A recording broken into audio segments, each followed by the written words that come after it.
Welcome back to Yahoo Finance Live, everyone. The U.S. has seen GDP slow in 2 consecutive quarters, the technical definition of a recession, yet unemployment levels remain low, consumer spending somewhat robust, and stocks are looking to wrap up their best month of the year. So there's a lot of confusion, negative sentiment that's floating around here in the markets. Joining us now with more insight on where investors should put their money, we've got Leary Ventures Chairman, Mr. Wonderful himself, Kevin O'Leary. Kevin, always a pleasure to get some of your time, and thanks for taking it here with us this morning. First and foremost, as you think about and kind of encapsulate the month that July has been within the broader backdrop of the declines that we've seen in the equity markets over the course of this year, where do you look for opportunities to still put your money to work?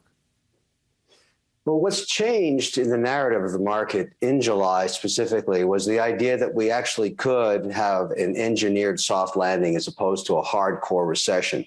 And that while that was a 10% probability just 90 days ago, it's a 50-50 bet right now. And so as a result, investors are starting to place bets in places that they have historically known come back quickly after a recession. So tech, for example, got absolutely slaughtered. And yet very large names are selling at a discount to where they traditionally were just 3 months ago. And so they're picking up a bid now. You're starting to see that. And then the results coming in, like the Amazon results, even Microsoft sold off, still had strong outcomes. So the market's kind of debating where to go in a soft landing. And there are some sectors that'll do better than others. And on top of all that, you've got to change the political environment. The Build Back Better bill is probably going to arrive under $1 trillion. While it's very inflationary, it's a big peel back from the $3 trillion proposed originally. If it passes at all, I mean, it's still a debate as we get to the midterms. I like the market right here. I like buying things at a discount. And July taught every investor that, age-old adage. You can't time the market. If you were not in the market in July, you might have missed 50% of this year's returns. And so at this point in time, we know part of the inflationary environment, it certainly does hinge not just on what the Fed is going to do to combat inflation, but as well, from the consumer perspective, how quickly some of the supply chain concerns are eased and where much of their dollars are going right now on fuel and energy prices, too, when that starts to come back down. And so with all of that in mind, if we see a resolve in the supply chain issues, and if you're seeing any of that, please do let us know, will that start to cool some of the consumer concerns that they've seen thus far? I'm not as optimistic on supply chain. I live with it every day across 50 different private companies we're investors in. We monitor this on a weekly basis. It's still very broken. It's really hard to get product out of the ports. Very, very difficult sometimes when you're manufacturing something and you're missing primary parts, it slows the entire process down. And that's exactly the situation we're in. Also, for every job we have open, we're having a really hard time filling it. We're in a really strange situation now. There are, 2 jobs for every available employee in America. And so this is unusual that we'd be in technically what should be a slowdown, according to, many market pundits. And yet we're at full employment, under 4% unemployment right now. So it's challenging. I think the way to think about it is there's not going to be a lot of a relief on inflation, because if we pump another $600 billion free cash, which is basically what this Build Back Better is, into the market after putting $6 trillion of free money in. There's a reason we have inflation. We just print too much money. And so, you can be pro or con the bill, but the fact is it's free money. And that's going to be difficult next year as inflation will continue, I think, to be around 6, 7, 8%. While meanwhile, it's very hard to get that kind of return on any kind of fixed income vehicle. So I would think investors will still favor equities, but we'll have a lot more volatility in the market over the next 12 months. Kevin, just given your access to all the companies that you work with and all the leaders, do you think we're in a pre-recession right now? Every recession has its own personality. This one is different. There's no question about it. It's self-imposed. there's two major sources that consumers feel in inflationary times that usually trigger a recession. One is energy prices and food prices, and we have inflation in both of those. But they're all in some ways self-inflicted. Energy is just bad policy, shutting down pipelines, removing the leases from the Gulf of Mexico and Alaska. All of that was a mistake. Can't have an economy without hydrocarbons. And now we've figured that out. We're trying to change it in this bill a little bit. So hopefully that can be fixed, but it'll take a long time. And here's the primary reason that nobody really talks about. We haven't built a refinery in this country since the 70s. We are down. We need 3 more refineries, and the administration recently canceled one that was about to come online. So we can't actually make any more gasoline than we're making right now. And hopefully we don't have a catastrophe in one of the existing refineries, like a flood or a storm or whatever, that takes more capacity offline. So that's very, very broken. Even the visit that Biden made to Saudi Arabia asking for more crude, they said to him, what's the point of us shipping more crude to you? You can't refine it. It's a good point, but I think it's another mistake in policy. Food price inflation has a lot to do with supply chain breakdown. There are parts of the country that are not served protein because they can't get the truckers or they can't get the logistics worked out. Hopefully that gets fixed. But this recession or this slowdown doesn't look like it's going to be a hard one. It's going to be an economic slowdown, but probably not as harsh as historic recessions that usually last for 18 months. And I think the primary reason is free money from helicopters never stops. We're printing more and more and more money than ever before in any economy ever. And if this bill goes through, it's even more money. And the only negative to that is perpetual inflation. That's what the outcome is. Kevin, you don't sound like you have a lot of confidence in the Federal Reserve getting things right here. I'm giving them more credit than I would have 90 days ago, because this last rate hike of 75 basis points with more dovish, verbiage, if you want to call it that, the idea that they could pause as they see what the outcomes are going to be. The market took that 75 basis point rate hike and actually celebrated it, that it wasn't 100 basis points, and that Powell was talking about maybe, being stop and see what the results are of these moves in assessment if the data changes. But I would say there's probably another 75 basis points of rate hikes before he stops. But even that leaves us at historically low interest rates. So it's not as impactful as history in other times, the 70s, for example, when we had interest rates as high as 17, 18, 19%. We're not in that place right now because this economy is far more productive.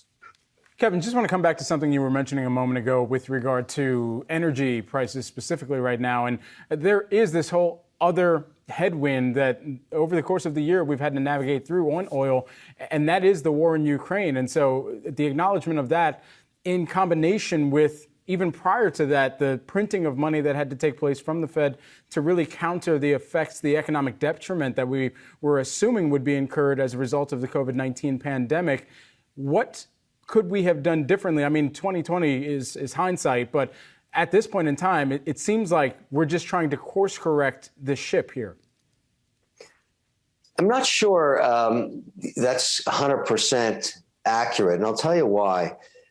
When you have a strong economy and the metric you look at is employment, it's not really necessary to keep printing money. I mean, we have an extraordinary situation here with the back end of the pandemic. The last 12 months, we kept printing money and incentivized people not to go to work, which is, if you look at how broken transportation is right now, we can't get people to come and work at the airlines. We can't get people to work in security. We've canceled 20% of all the flights in America. Ask anybody that's taken a trip lately to any major airport. It's a disaster. Part of that is a result of just giving free money to everybody all of the time and saying, look, stay at home, stay on your sofa. We've had a whole bunch of people just go out of the economy because their bank accounts are fat. They've got lots of free incentives. Now, many of these programs have stopped, but it was a lot of money. And it may take a year or two before people say, well, there's no more free cash. I got to get back to work. But that's part of the problem. And the other area that is concerning is when you have a digital economy, which is what emerged out of the pandemic, where everything is done online and people don't have to go into the office anymore, and by the millions they're not, you have a new economy. You have something that never existed before, and you've got to understand what that economy is before you start stimulating it with even more free money. Even tax policy, the idea of a 15% minimum corporate tax rate, that's not a good move, because you want to keep our economy competitive. Yeah. And the whole idea is, when you look at a bill like the Build Back Better bill, does that make America more competitive or less competitive? And I'd argue less. Kevin, I gotta end things there. We're running up against the end of the show. We've got to have you back to continue the conversation, though. O'Leary Ventures Chairman Kevin O'Leary, appreciate the time this morning. In the next 10 years, that crypto, blockchain, Bitcoin, all of this innovation will be the 12th sector of the S&P. That was a portion of the Bitcoin 2022 keynote from venture capitalist and Shark Tank investor Kevin O'Leary. And O'Leary went on to say that we need policy. What we need is policy. We need the government to catch up with us. The venture capitalist, popularly known as Mr. Wonderful, joins us now. Kevin, thanks so much for taking the time here with us today. We do know that mass adoption of tech innovation has had this history of outpacing government regulation. So how confident are you that sensible government regulation will happen in blockchain and cryptocurrency before true mass adoption and the next inflection point happens? I'm very confident, because the pace and acceleration of policy proposals coming out of bipartisan Senate committees on the Hill has never been greater. We've got the Loomis bill, we have the Haggerty bill for stablecoin, the Toomey bill for stablecoin, we have the POTUS executive order, all within 6 weeks of each other, all discussing the future of cryptocurrencies. And you're right, we need to catch up with the rest of the world here, because regulators in other jurisdictions like Canada, the first to allow a Bitcoin ETF and Ethereum ETF, the first crypto exchange dealer broker was licensed there across the country. Switzerland, England, United Arab Emirates, they're far advanced. And I think our government understands now that we've got to catch up quickly. And you saw a major move just yesterday in the announcement of BlackRock and Fidelity putting $400 million into USDC, the Circle product. That's unprecedented for such staid financial services companies to make a bet that large on cryptocurrency.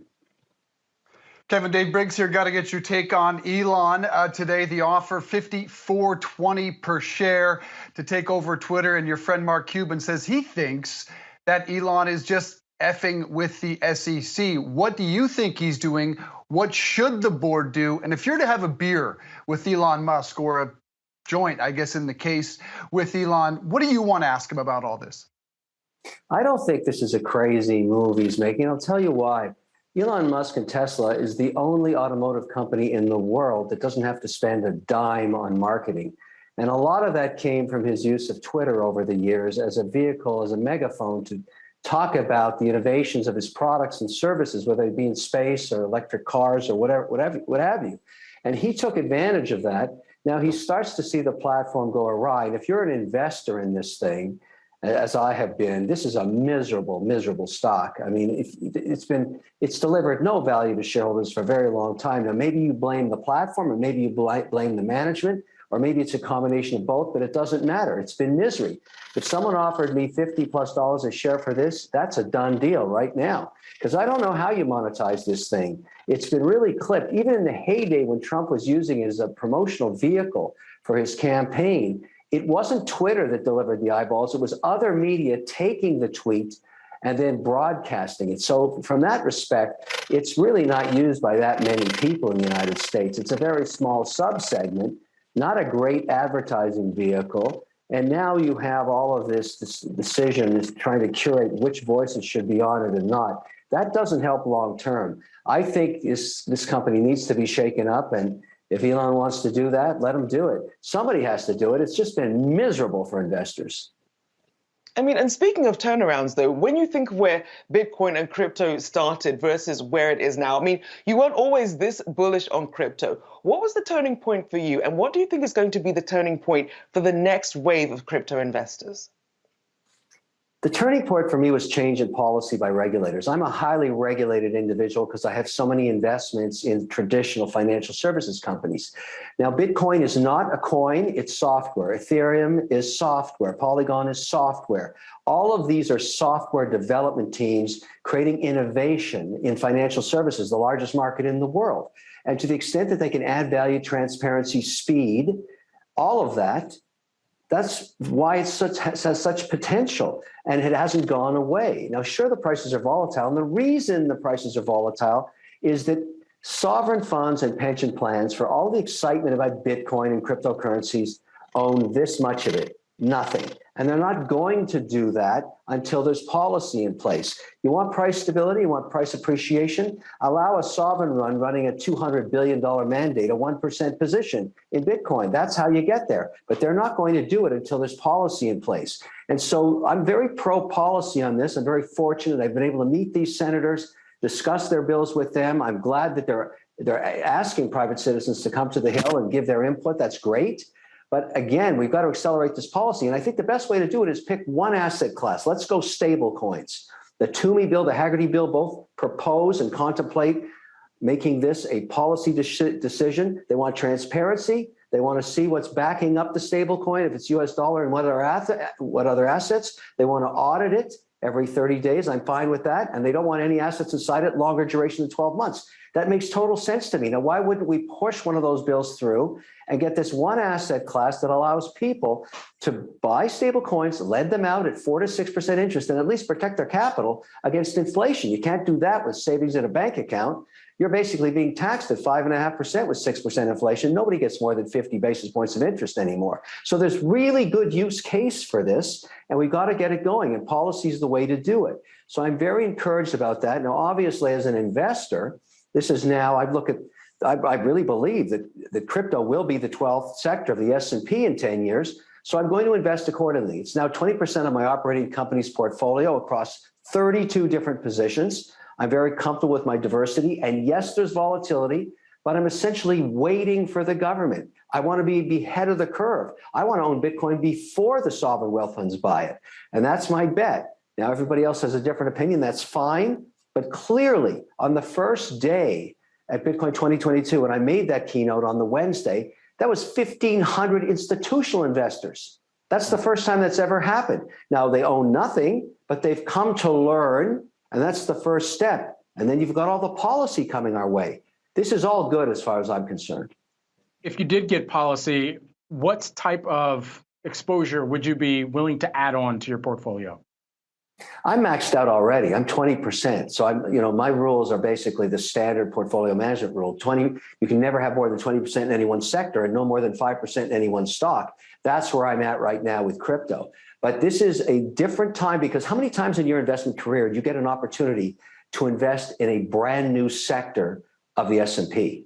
Never. This is a once in a lifetime opportunity. Now, either you believe that or you don't. You have to make your decision. But once you say yes to crypto, you need diversification, you need policy, and you have to have a team that understands it. We don't have the compliance infrastructure yet, but that's coming. Look at the work that's going on at Circle to make it really easy for institutions to use USDC on a compliant basis. Look at FTX. That's a really investment-grade compliant platform. Now, I have to disclose I'm a shareholder in FTX and a paid spokesperson, but I use the product. I don't endorse anything I don't use. So at the end of the day, you've got a lot of innovation coming here, and you have to make a decision as to when you're going to engage. I've made mine. What role do you anticipate that centralized finance will attempt to play in decentralized finance? Great question. Now, in my case, I'm betting both, and here's why I'm doing that. Let's go up to a jurisdiction that's far advanced to ours right now. That's Canada, where they licensed the very first crypto exchange with a dealer broker license. That is a centralized wallet. So Canadians are now allowed to download that app in every province. They can ACH cash from their bank account right into the exchange account. They can trade certain coins that the regulator has approved there on a compliant basis. They have tax reporting as well. But the key to that, it's a central wallet. But we found out, now I know this because a company I'm involved in and a shareholder in called WonderFi acquired that license recently.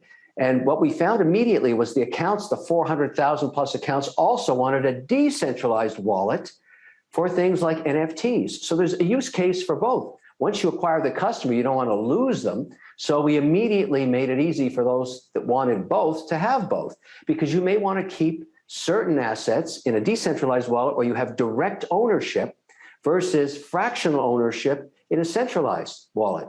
But the point is, why not give users both? And that's what happened up in Canada. I think the same thing's going to happen here stateside. Same thing in United Arab Emirates, Brazil, Switzerland, Germany, England. There's so much innovation going on in different geographies with regulators at different stages of releasing policy on this that we have fallen behind in the US. And that's why these bills are coming so fast and furious, including the POTUS executive order. Speaking of, perhaps we need a crypto-friendly president. Yesterday, it was interesting. Mick Mulvaney, the former chief of staff of President Trump, said 3 people could beat Trump. He said Tim Scott, the senator from South Carolina. He said Ron DeSantis, the Florida governor. And then he added The Rock as a third. Is someone from the business world capable of running and winning the presidency, and who would you vote for? Well, there's precedent for what The Rock did. I mean, obviously, Trump was a very famous television reality star. I knew that because Shark Tank and Celebrity Apprentice started at the same time, and we used to run into each other in the forwards all the time. And he used that platform to build policy, which was very friendly at the end of the day. You may not have liked him as a president, and I hate to get into politics, but his policy was very pro-business. And that's really what I think a lot of people are looking for, some guidance on a more pro-business aspect. I will say one thing about the POTUS order. Having read it, you'll notice deep buried in the back end of it is this comment about climate change, and that is a direct swipe at Bitcoin mining companies. One thing to note, and I brought this up at the keynote at Bitcoin 2022, you try and have to figure out, in terms of investing in Bitcoin, one way to do it is, if you're not allowed to own the coin itself, you can own the shares of public mining companies which trade in proxy to Bitcoin pricing. And so companies like Marathon, Hut 8, Hive, Riot, they're all great companies that were mining Bitcoin, and they were using carbon offsets to claim carbon neutrality. Well, if you read the POTUS order, and even worse to that, the memo from the SEC in the last few weeks, they're going to require audits of carbon credits. Now, everybody knows carbon credits are BS, if I may use that term and excuse my language, because there's no way to audit it. There's no ledger.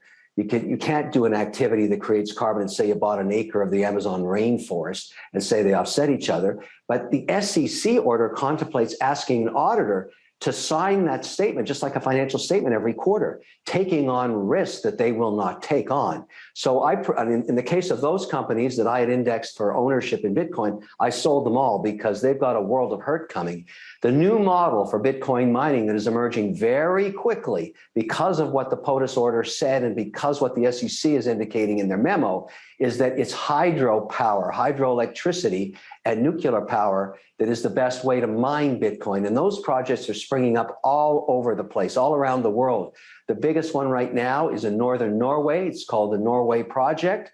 It's run by a private company called BitZero. The largest shareholder is the United Arab Emirates. So they're providing the equipment and the capital to build that out, all hydroelectricity. But watch projects coming upstate New York, Montana, North Dakota, Tennessee Valley. These are all areas where there is hydroelectricity available. And so this is the new model. So it's pretty tough for the early pioneers in Bitcoin mining who got stuck before anybody knew anything about this carbon audit stuff. They're the ones with the arrows in their back. And then these new companies over the next 24 months will go public, like the BitZeros, and institutional capital will go there. But this whole Bitcoin mining issue is going to be long-term good because about 85% of dams in America were built contemplating turbines that were never installed. Now investors like me are happy to install those turbines if we get the right to put a data center beside the dam. This is a really interesting innovation that will push us to more green electricity. Tremendous amount of due diligence, and can confirm you are allowed to say BS. It's just my initials. Kevin, we appreciate the time as always. Kevin O'Leary, investor, venture capitalist, and Shark Tank star, joining us here on Yahoo Finance Live. Thanks again.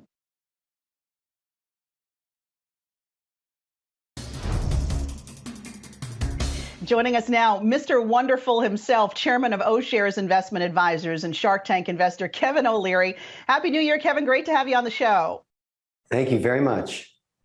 I want to start with this sell-off we're seeing in stocks. Actually, last week, really rough start to 2022, and we're seeing the big tech get beaten up really the most, with the NASDAQ now formally in a correction. Are you using this as a buying opportunity? And if so, what are you loading up on right now? I am, actually. I mean, first of all, let's talk about the volatility in tech. Tech stocks are historically volatile. They trade at high PEs. Many of them trade based on growth metrics, not necessarily earnings. And that gives them very, very high multiples. And so generally speaking, they have volatility. But the way I look at it in corrections like this is, has anything fundamentally changed in their business models? I mean, are you going to use Zoom less? There's a speculative name. Are you going to use Google less? Or is it going to continue to grow? Is Microsoft still going to be an enterprise platform? The answer is yes to all these questions. And so when you get volatility, generally speaking, in my world, I take advantage of it because I have to deploy capital all the time and I have to decide where am I going to put it. I like growth and I understand it's going to be volatile. And days like this, I remind myself, I've seen this movie before. Go back 17 years on Amazon, which I've owned for almost that entire stretch. We had 30, 40, 50% corrections each year. And yet look where you end up today. And so I look at it and say to myself, let's learn from the past, apply that to the future, take advantage of volatility. The economy is strong. The use case for technology, it gets more important to enterprise every day in every part of the globe. That's the investment thesis. So, Kevin, we know the new year brings a lot of headwinds, but there are also lots of opportunities. So what is the biggest opportunity for investors as you see it in the new year? Well, the one that I really found interesting over the last 24 months has been crypto and blockchain technologies and tokens and NFTs. You know, you have to make a binary decision about this stuff. And this is very difficult for many institutions. I talk to them every day because I'm in the indexing business, and many of them have not even started their journey into cryptocurrencies. But the reason you should think about it is this. This is how I wrap my head around it, and I think it helps investors to think this way. If you invest in Microsoft and Google and Amazon and so many of these other platforms, what is the core you're investing in? It's basically software. Google software. Well, Bitcoin is not a coin, it's actually software. The blockchain is software. Ethereum is software. HBAR is software. Polygon is software. So the real decision is, if you're willing to invest in software because it's a productivity tool as an equity, such as Google, why wouldn't you invest in software such as Ethereum? Because it provides a service, particularly in payment systems, that is being used globally. And that's sort of my investment thesis. And then the question is, which coins, which tokens, which blockchains? And for that, I apply the same rules of diversification I apply to my stocks and bonds. No more than 5% in any one position, no more than 20% in the whole sector. So I'm not anywhere near 20% in crypto. I've just gone over 10.7 in our operating company, but I have a plethora of positions. And I'm going to make this decision there that this is even more volatile than technology equities. And it certainly is. Bitcoin's having one of its worst starts ever. But you have to get used to it, just like you had to get used to Amazon, where it would have these 30 to 50% corrections. Same thing with Bitcoin. So are you using crypto sort of as a way to hedge or diversify from other assets like real estate, for instance? Are you using it sort of instead of the way we would traditionally use gold as a hedge? That's an excellent question. And the answer is yes. And there's a direct tie into real estate. Here was my dilemma last year. I sold a lot of our commercial real estate in our portfolio, turned into cash. Called my cash desk, said, what are we getting for this cash? Because I haven't got any ideas to deploy it yet. I need some time because I like to put cash back in the market slowly, take advantage of corrective days like this, et cetera. And they said, we can get 20 basis points, 20 basis points. And I said, wait a second, inflation's over 6%. That means I'm being taxed at 5.8% on holding cash. And that was when I started my exploration into crypto. And it took me to two platforms that I use today, FTX, for where I hold a lot of my, it's a centralized, and I have to disclose, I'm a paid spokesperson and an investor in FTX and use their platform, and Circle, where I use USDC, where I stake stable coins and get somewhere between 4% and 6% interest. That was my first exposure. And let me tell you something, it took me 6 months to get my own compliance department and my own external auditor to agree to sign my statements. That's how difficult this is going to be. But and that is, in fact, the tremendous potential of crypto. If we make it regulated, if we get institutions into it and find a way for them to be compliant, there's trillions of dollars that are going to come into this space because it has a pragmatic use. Now I'm at least keeping pace with inflation on my Circle stake, and I've got a wide range of holdings in my FTX account, and it's completely compliant with my external auditors and my internal compliance department. It took a long time to set up. Other institutions are going through the same birthing pains. Yeah, we'll see if 2022 brings some clearer regulation in that space, Kevin. But I'm curious if you've bought any of those non-fungible tokens, those NFTs, how much of the portfolio is dedicated to those? No, I don't have a lot of NFTs yet, but I will tell you, I actually believe that the potential for the NFT market is actually larger than Bitcoin. And I'll tell you why. The idea, and let's take a physical asset. The one I like to use as an example is watches. I'm a huge watch collector. I have a massive collection of watches. One of the biggest challenges I have is inventory management, insurance management, and then, of course, authentication. When people offer me vintage watches, I have to go through a very arduous authentication process to know if it's fake or not. There's so many fake watches in the market. NFTs could solve all of those problems. So in the case, a use case for the multi-billion-dollar watch industry, because the actual trading of secondhand watches is 10 times the size of the original watch market each year, because there's billions of dollars worth of very desirable watches that trade all around the world. If I could turn all of my watches into NFTs, and in that way I could let my insurance company know, look, these are the 10 that are out of the vault this week. Bid me on insurance just for these 10. Here's where they're located. Here's why I want them insured. And all the rest I'd self-insure because they're in a bank vault in some city somewhere. Authentication. Every time I sell that watch, the scan of its dial, which is down at the micron level attached to the NFT, would authenticate it. You could rescan it and prove that it was the original watch. So for that kind of thing, same with real estate, same with fine jewelry, same with pens, same with cars, all of this is going to move onto the chain. And so the best way to invest in it, from my point of view, is take positions like I invested in Mutable.com. They own NFT.com. They're building a curation platform for NFTs everywhere. And so that's an equity that I own. I own Wonderfy.com, which has just bought the largest exchange in Canada. They have 375,000 accounts in a jurisdiction that really is progressive in crypto. The Swiss, the Canadians, the UAE government, some of these places are now becoming a little bit more progressive, and you have to invest in those geographies if you want exposure. So there's a lot going on, but it certainly takes a fair a lot of time in my day just tracking all this stuff. I'd say I spend 40% of my investment day tracking cryptocurrencies now. We actually had the CEO of Wonderfy, Ben Samaru, on recently to talk about that deal. So, all right, we understand it. We get it. You're liking the NFTs. You're liking the crypto. What else do you like? Talk to us about other sectors where you really see opportunity this year. Well, I've always had a 5% weighting in gold. People don't talk about gold very much anymore because crypto's become the gold du jour, the digital gold, so to speak. But it's still actually, I think, an asset you want to have in a rising rate environment. And I think diversification now towards stronger balance sheets is going to be very important. You think if you think about a portfolio, you're managing an equity portfolio. For growth, you're going to have vol. There's no question. So if you're going to put 20% into technology, you're going to see price swings like we're having today. But if you want stability, go through the S&P 500 and find the balance sheets that are the strongest, that actually are growing free cash flows, distributing portions of those profits through dividends. So my theory for 2022 is this: we're not going to get another 20+% return in the equity markets. It's going to be more muted, more like 8 or 9%. Earnings growth, I think, will be around 8% on the S&P 500, plus add another 100 basis points for dividend distributions. You're going to make 8 or 9% this year. You're going to go through a lot of volatility, but that's still way better than how you're being treated in the fixed income market.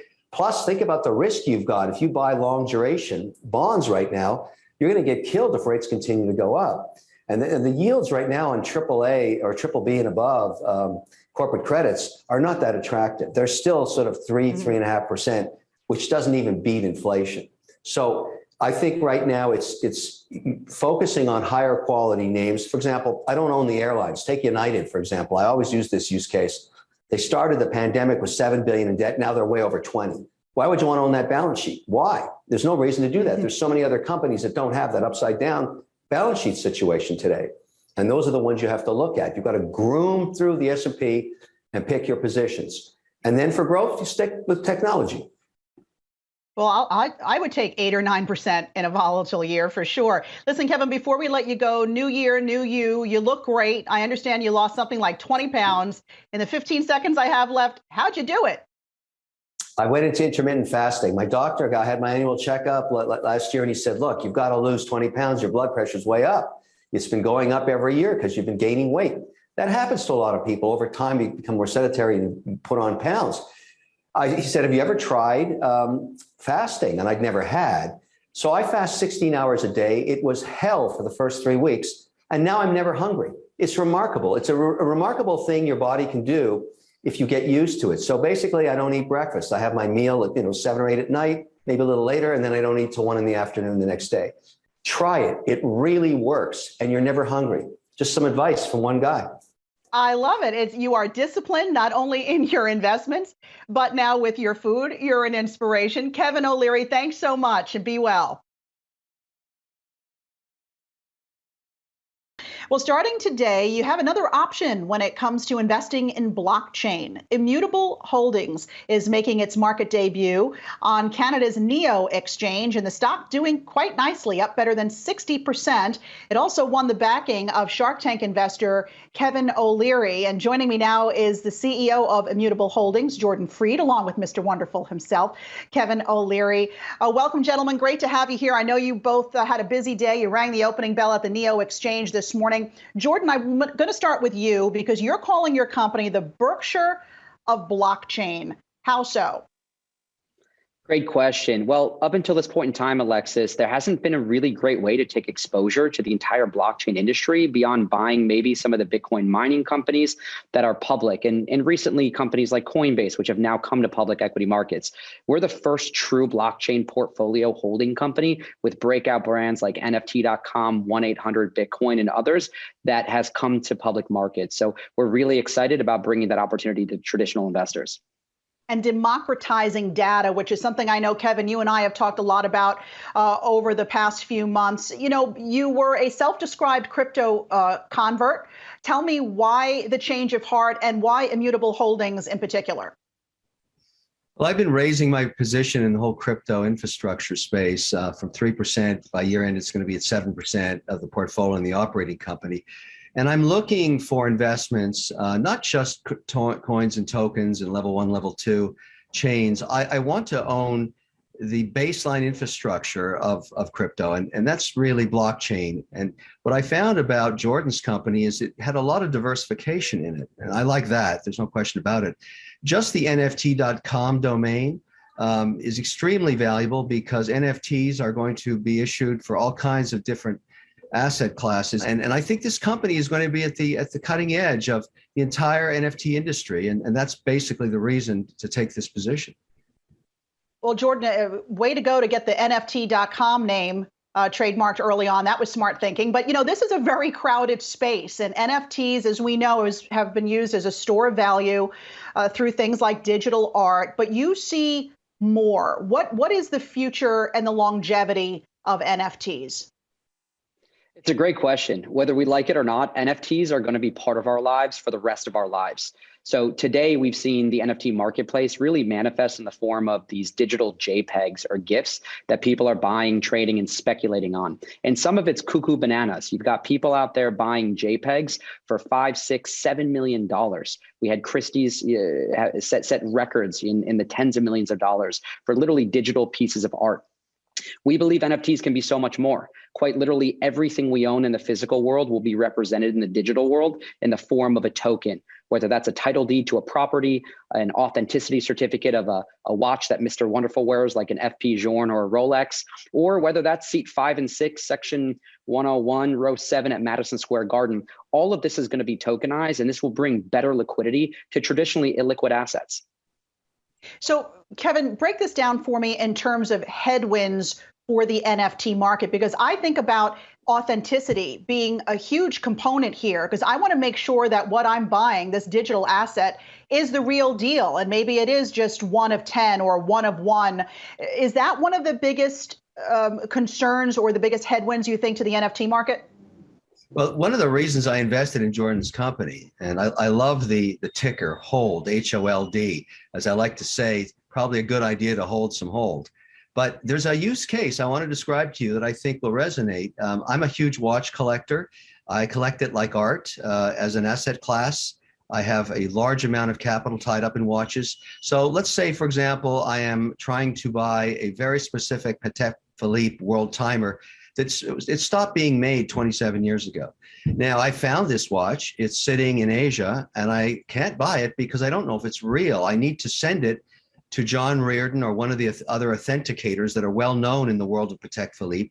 These watches are extremely expensive, between $250,000 and $500,000, and I need to know with certainty that it's real. If it had an NFT, an author that could authenticate it, that I could look at immediately to know the provenance of the watch, who owned it, when it was last serviced, what the serial number is, what the complications look like, what the dial's like. The key to this whole industry is the World Horological Society is going to set the standards, and then every watch manufacturer is going to want to have this NFT. And I certainly, as a collector, want to have it for all of my pieces. And who sits in the middle of that? Immutable Holdings. They have NFT.com. I want it to be curated. I want it to be authenticated. I want to have access to these NFTs, and I want them organized on a platform. And I think probably, you don't know with certainty, there's always risk in investing, but I can't find a company in a better position to do that than Immutable Holdings with NFT.com. And you did it in your home country of Canada too, Kevin. I love it. Listen, since I have you here, I have to ask you about what's going on in the market today. Big sell-off, largest one-day drop since May. On a day like this, what do you do with your portfolio? Are you a buyer? And if so, what are you buying? You know, I love, volatility. I don't love it, but when it does happen, it lets me readjust. So, we have gone through these corrections, particularly in technology, now for about 2 years. And everybody says, oh, tech is over. The Fed is going to stop their easing program and they're going to reverse their position, and it's the end of technology. It couldn't be farther than the truth. The productivity enhancement that is occurring in technology is the reason that we have such a buoyant economy now. And so I always look at this as a buying opportunity for the names I already own. And I'm a big user of indexes. So for me, that means adding more to my technology portfolio, my enterprise portfolio, in digitization, in retail, and all of that. And and again, you have a company like Immutable Holdings coming public on a corrective day like this that's up 40, 50, 60% in the first few hours of trading, because people recognize this is the future. And you want to have exposure to companies like this. And when you have a corrective day like this, there's no reason not to take advantage of it. People always are balanced between the fear of volatility. I've been living through it a long time. I don't sell my stocks when there's volatility. I try and find opportunity in it. And I'm not sure we're going to get into a very volatile period in the back end of the year as the Fed, decides what direction it's going to go. And these packages with the government and financing debt and all of this stuff, but it's all noise. At the end of the day, the economy is very healthy. All right, you heard it here first. Kevin O'Leary, John Freed, thanks so much. Again, the company is Immutable Holdings. Congratulations on a great Wall Street debut. Stock up about 60% right now on the NEO Exchange.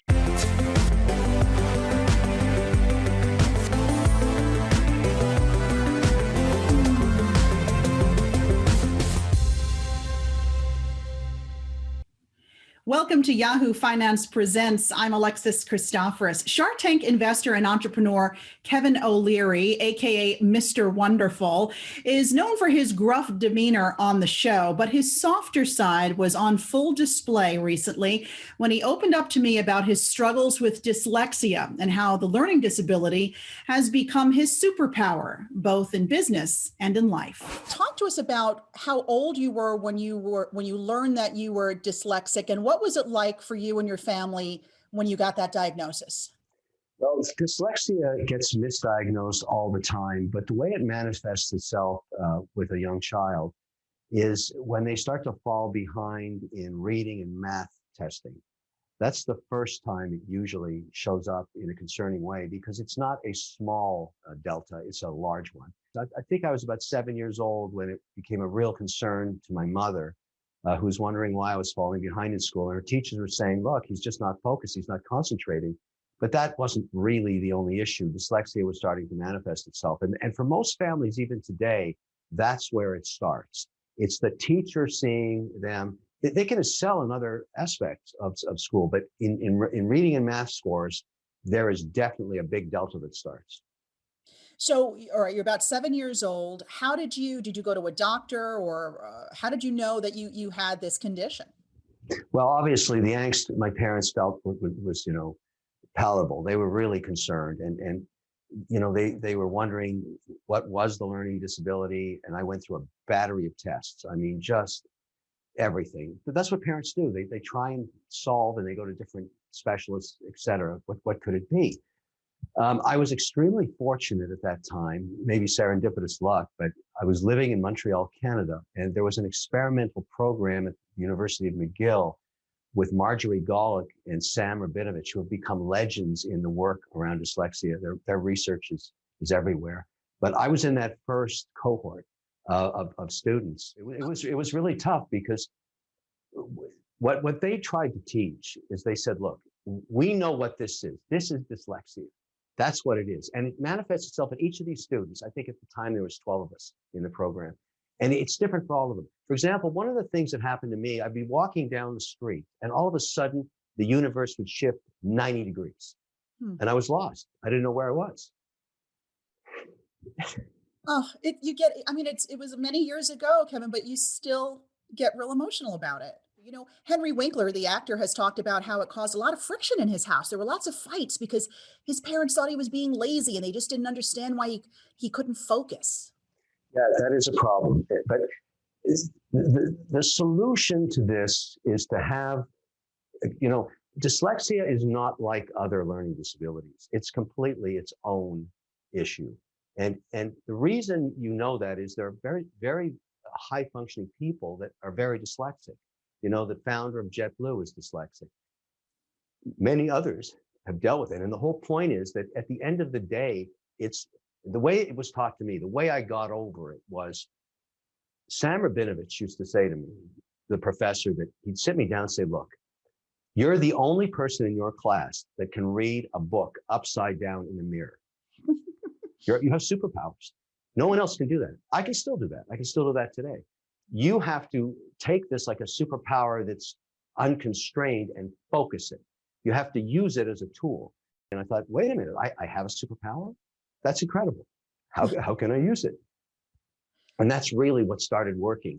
All of a sudden, I blew through in reading, and I started scoring in the top quartile, because I felt that, if I had to read the book upside down in a mirror, I'd read the book upside down in a mirror, because no one else could do it. And I said to Sam, listen, am I going to have to read in a mirror for the rest of my life? He said, no. Your brain's advancing. It's advancing. It's figuring things out. And of course, he was right. I'm a ferocious reader now. I mean, I read everything, but I can still do it upside down in a mirror. That's an added feature. It's not a bug. It's a feature. That's the way I started to think about dyslexia.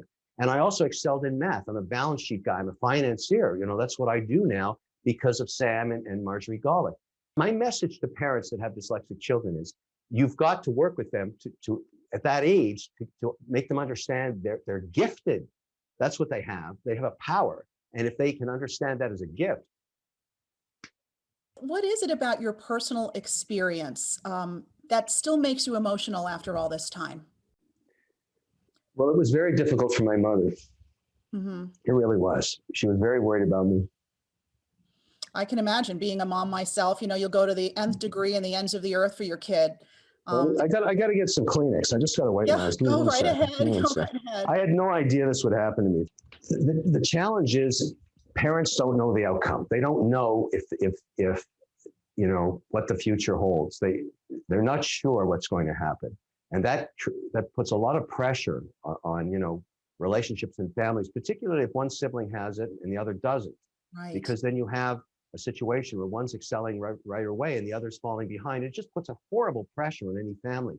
But again, I say to people that this is a unique learning disability. It's one of the only learning disabilities that can give incredible functionality as the outcome of solving it.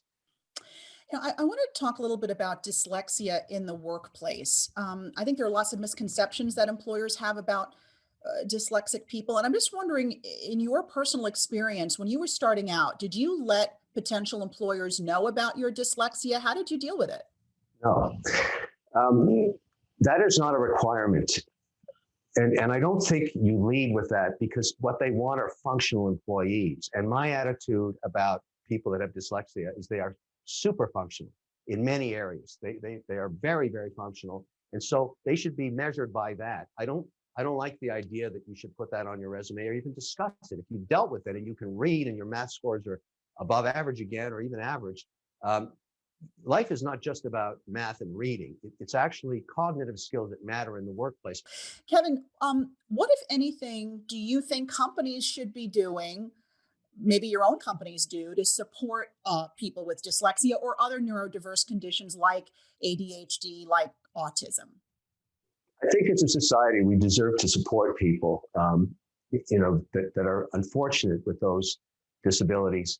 And there's always, in a large corporation, even a small one, a place for people that, there's a job that can be created that makes them feel important and gives them self-confidence. Dyslexia, however, to me, is a competitive weapon. I would hire lots of dyslexics because I know they can excel in certain things in a remarkable way, above the average.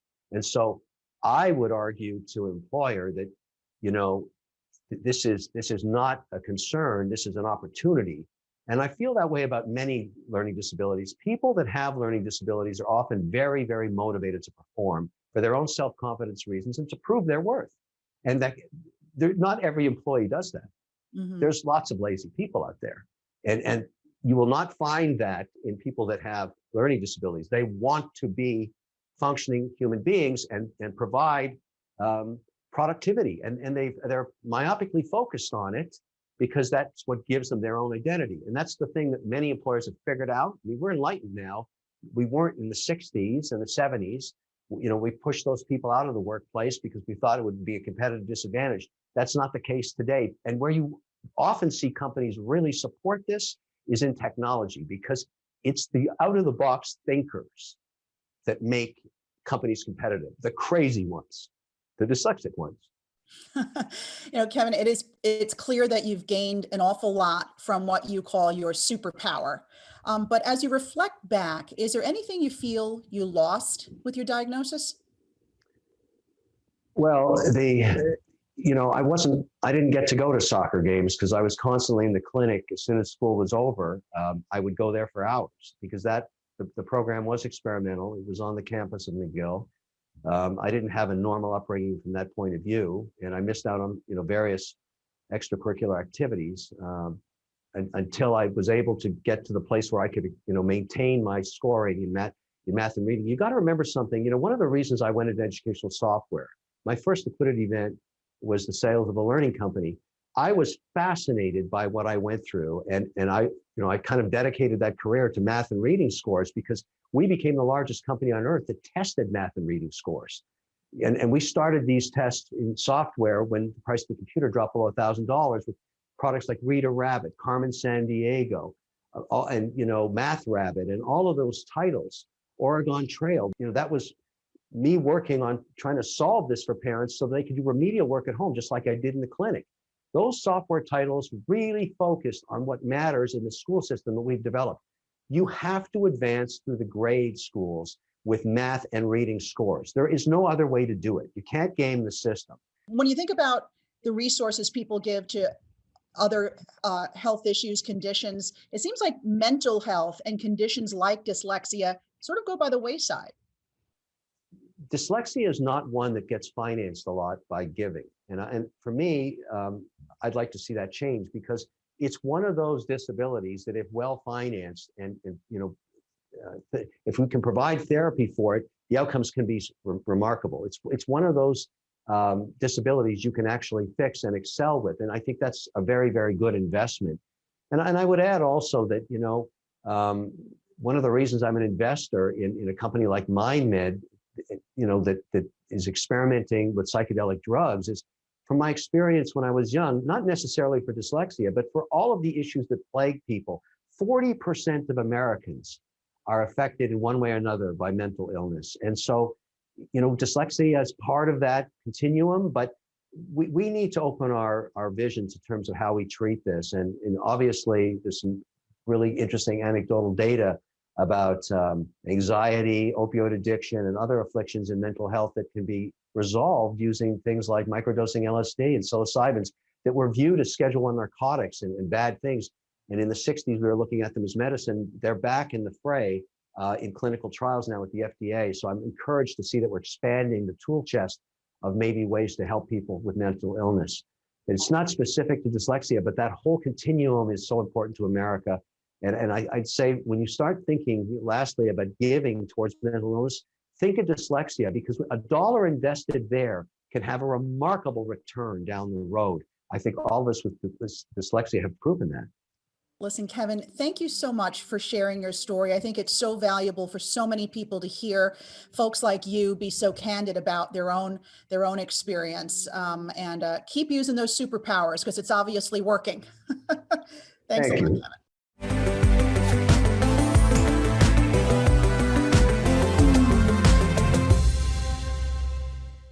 We are here with Shark Tank's Kevin O'Leary. Kevin, always good to chat here at Bitcoin 2021 in Miami. You obviously live down here, so this wasn't a big trip for you. But I wanted to start the interview with the way that you absolutely nailed the call around sustainability concerns in Bitcoin. You came on with us at Yahoo Finance at the beginning of May. Elon Musk changes his tune almost immediately after that. So, I mean, how much has been made to fix that sustainability issue in Bitcoin, and how big is it going to be for the months to come? It's both a huge problem and a massive opportunity. I prefer to look at the opportunity. So here's the setup. Here's what happened. I work with institutional clients and sovereign funds, pension plans. I'm constantly working with them on a lot of other projects that I'm involved in. I have investments in many, many different financial services companies. So I'm in a constant dialogue with them. And as the excitement, if you want to call it that, or the noise, as Bitcoin was passing through $55,000, $60,000, I started to ask these institutions, because I know their allocations, and most of them are 5% weighting in gold, for example. And I'm asking them, look, are you going to get into crypto? If it is crypto, what are you going to do? And what's the allocation going to be on a mandate basis? So let's say they're running $1 billion mandate. That's not uncommon for a sovereign fund. Here's what they said to me over and over and over again. We would love to put a 1 to 3% weighting into Bitcoin. The only one we're interested in is Bitcoin as a property, not as a currency. So the same as buying land or a building. However, we are now subject to ESG committees and compliance committees that are involved in things like, ethics, human rights, all that. And the asset has to get filtered through both compliance and ethics committees. Then we can allocate. I said, so what's the problem? They said, huge problem. ESG on Bitcoin. The majority of it is mined using non-sustainable forms of energy, primarily coal. For many of the miners that started the journey in Bitcoin 17, 18 years ago. I had not heard that before. And I started hearing it every day. And I called it out on that Yahoo Finance interview, and the proverbial poo-poo hit the fan. I took a lot of flack, but it's obviously on the mind of the institutional client. When it comes to that, though, I mean, obviously there are sustainable miners out there. You can use cleaner energies if you want and shift away from coal. And we are seeing that, I mean, even the way that China's had its, mining sector completely changed with regulations over there. So, I mean, is that enough maybe to change it? And are you seeing kinds of the things that you would want to see to fix those solutions now? I decided to reach out to some of the large holders and say, look, you're aware of this problem. So I called up Tyler Winklevoss and said, look, what do you think? He said, we know this is a problem. We got it. Why don't you give a call to Steve Lee? Let's talk to them. What about Fred over at Coinbase? So we started to get this dialogue going about how do we solve this problem? Because here's what we're thinking. Yes, it's a problem, but think of the opportunity. If we could blow through the log jam, solve this problem for the institutions, that's $1 trillion worth of buying power right there. So if you want to see Bitcoin achieve 100,000, 200,000, 250,000, $1 million a coin, you got to have the institutional player. Everybody in this hall today is incentivized to solve this ESG problem. Everybody, every single person, for that singular reason alone. The question is how. Now, there are two sort of thought streams on this. One is to tag coins green, not green. And a lot of people don't like that because then the currency is not fungible if you're trading as a currency. You make one coin, different than another, that's a problem. The other is to somehow decide as an investor you're going to buy a sustainable miner that's using hydro or using solar or maybe an energy source like wind that you can say is completely sustainable, and just buy that miner and hold the coins on the balance sheet in perpetuity, which seems to be of great interest to sovereign funds. Yeah. So I'm going in two directions. I'm trying to get a software solution so that we can tag, for example, Hut 8. Jamie has all her coin on her balance sheet. Every single coin she's ever mined. All sustainable. Well, she's a sustainable coin, even though it's, nobody cared about that 2 years ago. Yeah.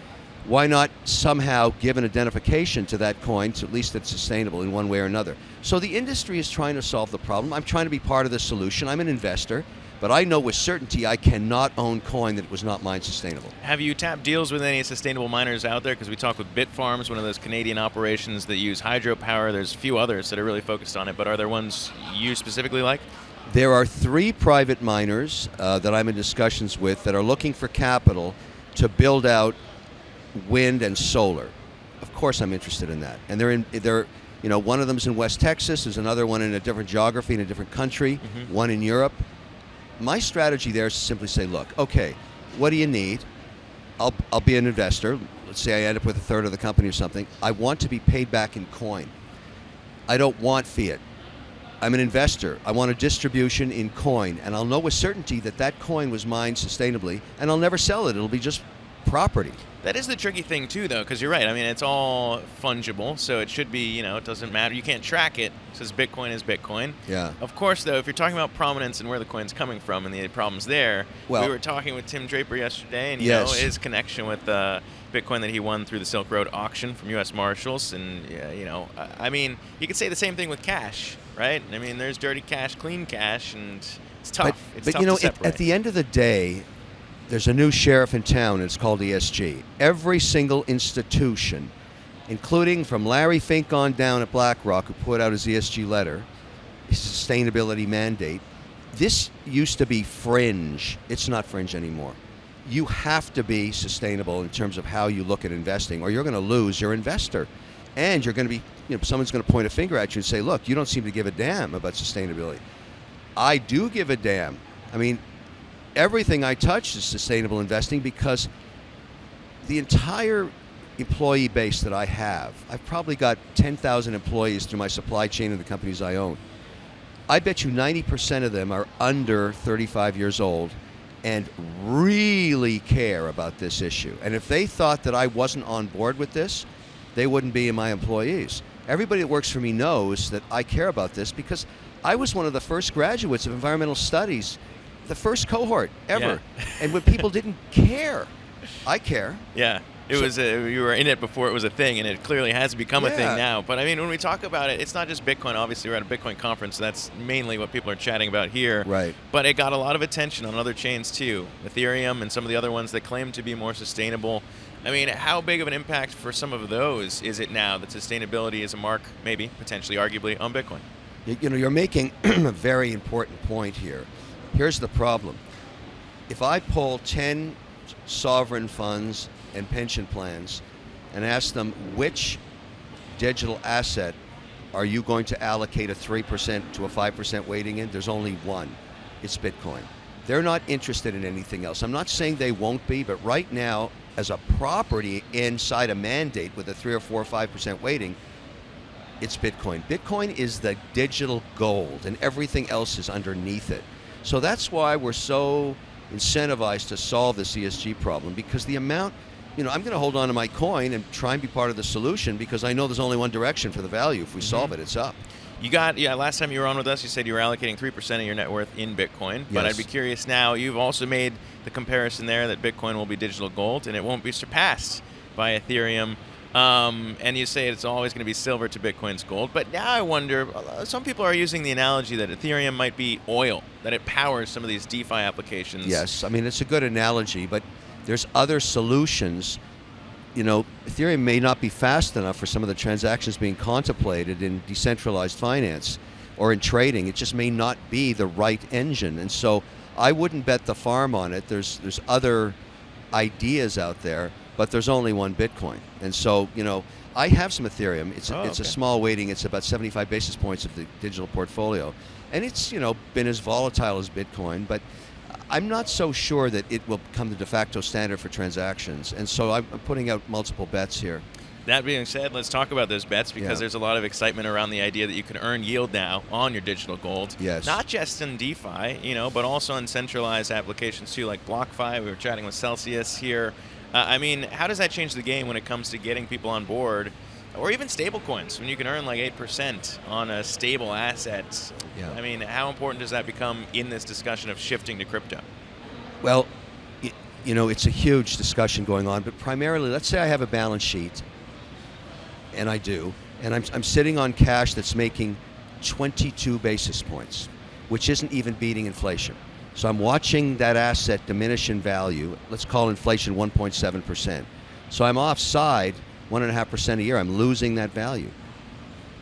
So I talked to my team, said, guys, what ideas do you have for this cash? And we need liquidity, all right? We need to have cash. Sometimes we're regulated. We require it for margin. Whatever it is, we need it. That's when the DeFi discussion started. And so there's two ways to go there. People ask me, what is DeFi? The best analogy I say is the more volatility Bitcoin has, the more yield you're going to make on DeFi. So you're going to have to sustain the body blows of a 38% up and down on Bitcoin, or some tweet comes out and it loses 25%. But if you treat it as property, you don't care.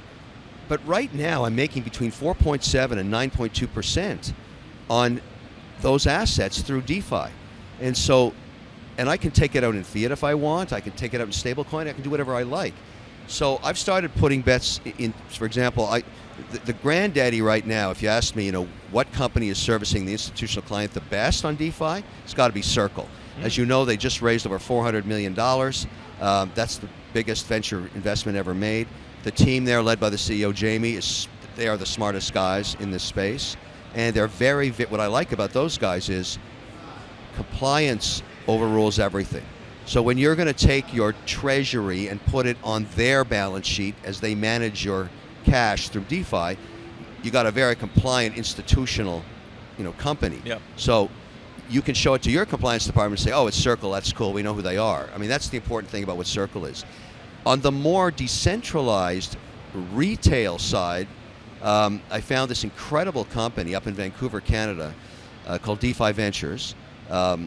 Made a very big investment there, and I'm going to rename it WonderFi and put it into my portfolio of companies and work with Ben, the CEO there, to build a retail version so that people, because the hardest thing is a lot of people don't know how to set up a MetaMask account and do all of these transfers and these off-ramps and on-ramps. Yeah. I want a single button, put in $2,000, get me 4.7% yield. That's what the guys at WonderFi are working on. Yeah, it's a good nod to Mr. Wonderful too, the moniker that everybody knows and loves. It's enjoyable. Somebody said, "Oh, you're just trying to be a Branson." That's right. All right. Well, let's talk about that's obviously one area of growth here, but also when we talk about other chains, if you got 75 basis points in Ethereum, you got 3% in Bitcoin. Are there other things beyond that? I'm talking fringe that you've looked at and you enjoy. I'm not a Dogecoin guy. Oh. Cuban and I can't agree on that one. So. To me, that's not a real asset. That's a total speculation, which I get it. If you want to have some fun. But I don't feel that way about other coins. Anything tied to a real asset is interesting. But what I'm concerned about on the fringe coins is am I compliant? I'm a very regulated guy, and I have to be compliant. So I don't really play in the crazy space because I can't afford a call from a regulator. Just can't. So I'm really concerned about compliance is number one, compliance number two, compliance number three. If you're an average investor, I guess, or suppose Joe Blow on the street, you don't have to necessarily worry about those things. As like an investor and a host of Shark Tank that people look to for guidance on how to allocate, maybe. I mean, would you be doing that if you didn't have those issues? I probably would. I'd be more adventurous. I would probably have a larger portfolio. There's probably 20 coins you could go into right now, or assets that are digital, that would probably be compliant. And these platforms try and curate. I mean, you don't get on to the bigger platforms until you've got some interest, some aggregate AUM that makes sense. So the industry's self-regulating in that respect. When it comes to that, I mean, Coinbase is obviously one of those platforms. We saw the pop in Doge. Whether or not you agree with Mark Cuban on whether or not it's worth anything, there seems to be an effect, almost as if it's a stock getting listed on the stock exchange, one of the big ones. You see a pop like that. I mean, what's your take on Coinbase and their kind of strength in the arena to be a stamp of approval? I think Coinbase obviously has done an incredible job in building a brand, and they were first, and that's always important. But that's a very centralized approach to DeFi. And I think what will be happening over the next 24 months is many other entrants in a decentralized approach that may not have a fiat ramp, but maybe Coinbase is where you convert your USD into coin and then you transfer to some of these decentralized. So, for me, you want to play both sides of that fence. You want to take a position, and I have a position in Coinbase, but I'm really intrigued by some of these decentralized mandates that are coming out, because I think that's where the puck is going, in the sense that there's less friction in fees, there's total transparency. Some of them are building compliance into it for reporting, for example, capital gains and interest reports that you need if you want to be compliant with the IRS, which I want. And so it's a really exciting time to be, place your bets. You're at the horse race. I like to have 3 or 4 or 5 horses in the race because I don't know what's going to happen. So with my guys, I say, find me the smartest guys. Bring me the craziest dudes. I want the fringe maniacs, and I want to invest in them. There's another area, too, just to wrap up here. NFTs are, I guess you could consider, very fringe as well. Yes. And kind of risky because it's almost you buy them and you resell them at whatever price you can get, auction style. When you look at the NFT space, are you a buyer there? Do you love the technology, but maybe not the way that it's being built out right now? How do you look at it? I am going to make a couple of bets in that area, and I'll tell you why. If you look at what's going on, let's just take some asset classes like art. Let's talk about music. Music is far advanced. They've been working on chain-based identification, so you can't sample without paying a royalty for about 3 years now. And that's MIT working with Berkeley in Boston. They have been working there's a guy named Panos there that's led the charge. And I support the Berkeley College, but I love what Panos is doing in terms of saying, look, any artist makes music anywhere. We can now identify it when it gets sampled. He'll get a royalty in perpetuity or as a state if he's passed away. Art is a really intriguing space, and you've already started to see people making bets there in huge amounts. I have to get involved. I mean, I have to have a platform. So there's 2 right now, and I think I can add a lot of value in terms of getting that story out there, because I'm an art collector. I'm a watch collector. I'm a pen collector. I appreciate that as an asset class. And so, yes is the answer. And yes. I mean, it's a really interesting journey, because what I'm trying to do on NFTs is I want to work with artists and say, look, I'm very fortunate. I have a massive social media base. Let me help you get your story out, and let's deliver your content on a digital basis. And here's how you can participate. Now, I'm probably going to select art that I like, but I think that's the way NFT is going to work. Yep. You're going to say, look, this is it's sort of, I'll give you an analogy. In watches, I mean, this is a very crazy watch. Why? Nice looking watch. Because I love dials. So I collect dials, not watches. I consider them pieces of art, and it takes me into many different journeys. This is an Avanti that comes out of Australia, but also FP Journe. That could definitely be, the dial could be digital, because that's what he does. He creates dials. So I'm way down that rabbit hole. It's a deeper rabbit hole, too. Yeah, The deeper that's you go, really, it gets deeper and deeper. Yeah. Lastly, though, I mean, we've talked about this conference and a lot of people coming through here. You have an interesting journey in terms of Bitcoin because you've evolved in the way you looked at it. You catch a lot of flack, I know, from some people who were about your garbage take back when. We all change our views, though, when we learn more stuff about this technology. Well, Pomp never lets me forget. I mean, every time I do an interview with that guy, he pulls the tape out from 2017 on Squawk Box. Yep. It's never, like that itself is like a meme, you know? It comes back. It always comes back. But when you look at it, I mean, are there mistakes that you point to maybe as advice to people who are in this game now? You look back on it and say, all right, here might have been my biggest crypto mistake. Well, I mean, I'm clear now. I bought in 2017 both Bitcoin and Ethereum, and I've held it since then. The problem was the regulator. In 2017, the regulator was really not happy with an open dialogue on an unregulated asset, and that was not okay for me because I have many other, as I said earlier, investments in financial services. Then you saw what happened in Switzerland, Germany, France, England, Australia. Canada was the first to open it up for ETFs, and they brought out the first Bitcoin ETF. And then the regulatory environment here stateside started to change. And now it's an everyday dialogue, cryptocurrencies, with regulators being more open to having that dialogue. You have equity crowdfunding exploring digitization. You have all of these different initiatives. And I think in that sense, the cat's out of the bag.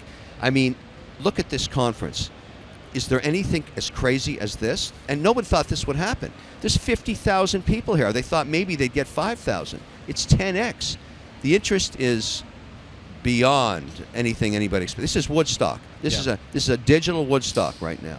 Yeah, and I guess, you and I both jumped into it. We've been talking about this for years, and it's just one of those things where it continues to grow and continues to evolve, and so... Well, I think you've documented from the beginning, and now you see that the one thing we're missing, we don't have it yet, and it goes right back to the circle when we started talking, is we need to solve for the institutional client. They want to invest in Bitcoin. They can't right now.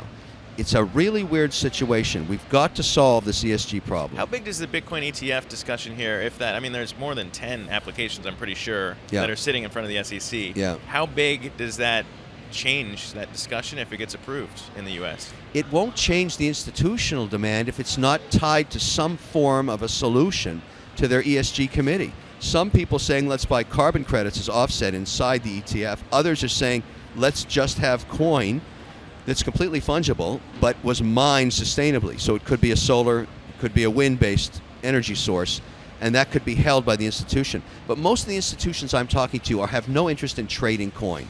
They simply want to own it as a long-term property, up to 5% weighting. That in itself is $1 trillion worth of demand. And not have to worry about all these concerns in the new ESG front as well. They don't want the headache of their ESG committee calling them every quarter as they review their portfolio. I mean, some of these companies won't even own an oil stock. Yep.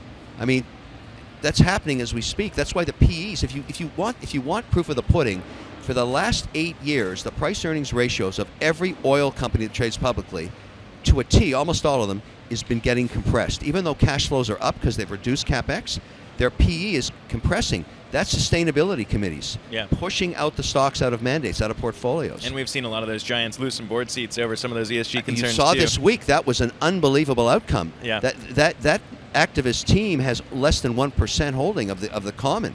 That just gives you an idea of the power of the ESG mandate. Yeah. Lastly, I know, sometimes price predictions are just kind of thrown up in the air and you just talk about it, but I can't have you at Bitcoin 2021 without asking you where you think we go here. What do you look at in terms of returns across? Here's how I've answered that question. I've been asked it so many times. I think we will solve the ESG issue on Bitcoin in the next 12 to 18 months, and I think over the next 10 years, the Bitcoin asset itself will beat the S&P. So if you're thinking about a 7 to 8% average over a decade on the S&P, I think Bitcoin would be 300-400 basis points over that. I really do. I just think that the minute we solve the institutional ESG issue, Katie, bar the doors. Because people don't understand the majority of the world's investments are in the institution and the sovereign fund.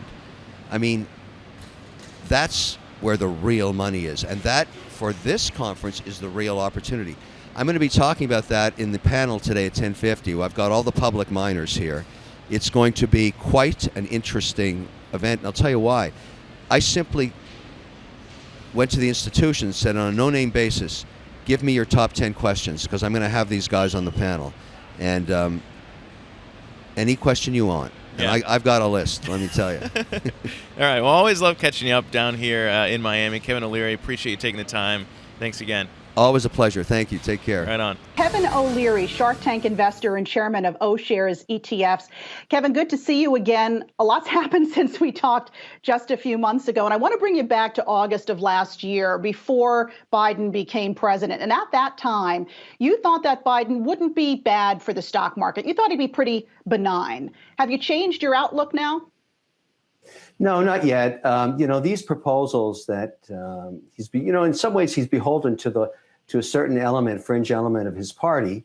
And so he has to rattle the chains regarding the whole theme of taxing the rich and raising corporate taxes. And I understand the political pressures, but the reality of that actually happening anywhere near the proposal he's making is very low, because it would make the United States the highest tax jurisdiction in the G20.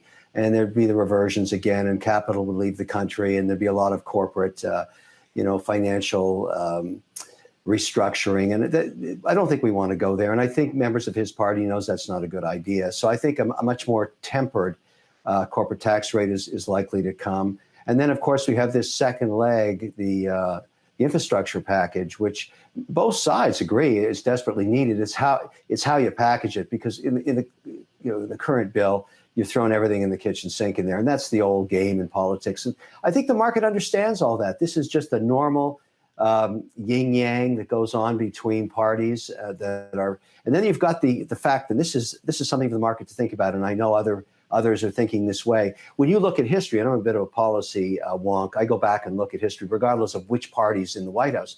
Doesn't matter. You tend to lose seats in the midterms. And so you've really got a bit of a time pressure on here. If Biden wants to get anything done in a big stroke way, he has to get it done in the first 2 years of his mandate, because it's highly likely that he will be in a more precarious position, after these midterm elections. That's just the way it is. You tend to lose seats, so this really delicate balance of power gets shifted back for the check and balance that the U.S. has been so good at doing for so long. So I think. I don't see a lot of risk of a crazy tax change, and I think the market's reflecting that. Have you made any changes, Kevin, to your personal portfolio when you look at some of the policy proposals, the return to big government and big spending during the Biden administration? Even if it all doesn't pass, which is very unlikely, but even if some of it passes, has that sort of informed your portfolio decisions lately? Yes, it has, since we last talked. I have removed hydrocarbons from my core holdings. I used to be a big shareholder in Chevron, Exxon, Schlumberger. They are all gone. And it's not that I don't love oil companies. I think they're a very viable part of the economy, and they're doing their hardest to clean themselves up towards the ESG mandates. But here's the problem. I have many companies that I'm an investor in that service institutional clients, whether it's involved in fintech, or whether it's in the ETF markets, whatever. We listen very closely to what our clients want. And today, institutions, they have sustainability committees. They have ethics committees that sit on top of their investment allocation committees. And so if you're bringing in an idea, let's go to a 3.5% weighting in Chevron, which is a fantastic balance sheet, by the way, you're probably going to get shot down. And why that should bother you as a shareholder is you always want a core position to have it. The incremental buyer should always be an institution, should always be a sovereign. They're the ones that provide liquidity. But all of a sudden, you start to see these stocks being removed. Even the Larry Fink letter of just a couple of weeks ago that slammed the sector around ESG concerns. This is a big problem, because what happens is you actually get a situation where, because you're losing the incremental buyer over and over and over again, as they duck out of hydrocarbons, your price earnings ratios collapse. They go down. The companies still deliver earnings, but the PE they trade at diminishes. So I would argue you're going to have an underperforming sector in energy this year, regardless of whether oil's $60 or $70. So that's a big move for me. I've also started to adjust for inflation because I think another $2 trillion coming out of the helicopter sky being printed is going to show up in inflation somewhere. And I've reduced my holdings from 50-50 fixed income equity down to 70% equities now, and 30% fixed income. And I've put on a 3% weighting in Bitcoin, which is new for me. And that was an interesting transaction. Yeah, I want to talk a little bit more about that. So you're finally now playing in the crypto space. Are you using it as a hedge when it comes to inflation? Why include that in the portfolio? Well, I am using it as a hedge. I'm considering it as property, and I think it acts that way. I mean, it is volatile. There's no question about it. There is a big problem brewing in this space because I've mentioned this a couple of times. When I disclosed that I was moving to 3% weighting, I got a mountain of calls from institutional investors saying, wait a second, where are those coins from? And I said, well, I mean, everybody knows you can tell the time of creation, but you can't tell location of creation. Because currently 60% of coins mined in Bitcoin come from China, where they don't care about sustainability, and they certainly have issues around human rights.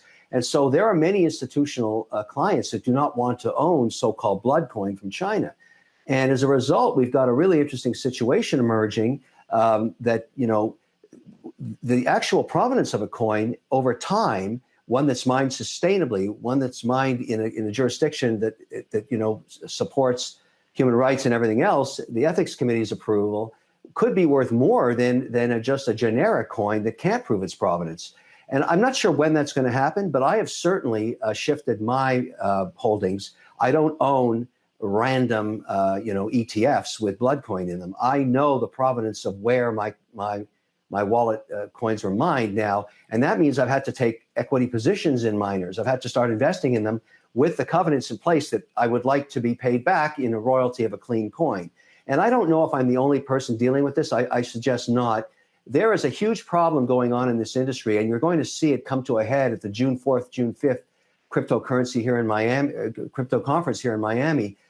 The industry has done a poor job in lobbying its case around sustainability. I spend a lot of time talking to CEOs of miners and various entities that want me to invest in their mining operations. Collectively, they've done a horrible job. They don't push back, and I'm hoping to be part of that solution. I'm trying to organize now a council of sustainability, certainly where I'll be investing in the companies that do set sustainable mandates. They will be the ones I invest in, and I would like to make them a showcase for the industry that we care about sustainability. There's no reason a North American miner can't lead the way and take away the leadership from the Chinese who do not mine sustainably. Now, that may not matter to you, but it matters to a lot of institutions. And until everybody gets on board and stops burning coal to create electricity to mine coin, it's going to start to have a huge differentiation like oil and water.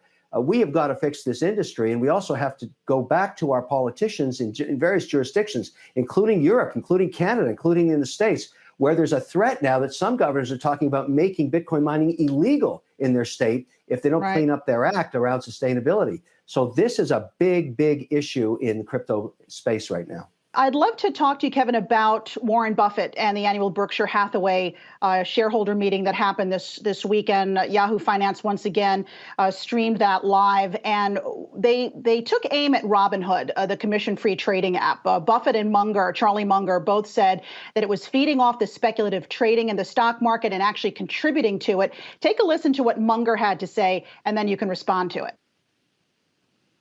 That is really waving the red flag of the bull. I think it's just god-awful that something like that would draw investment from civilized men and decent citizens.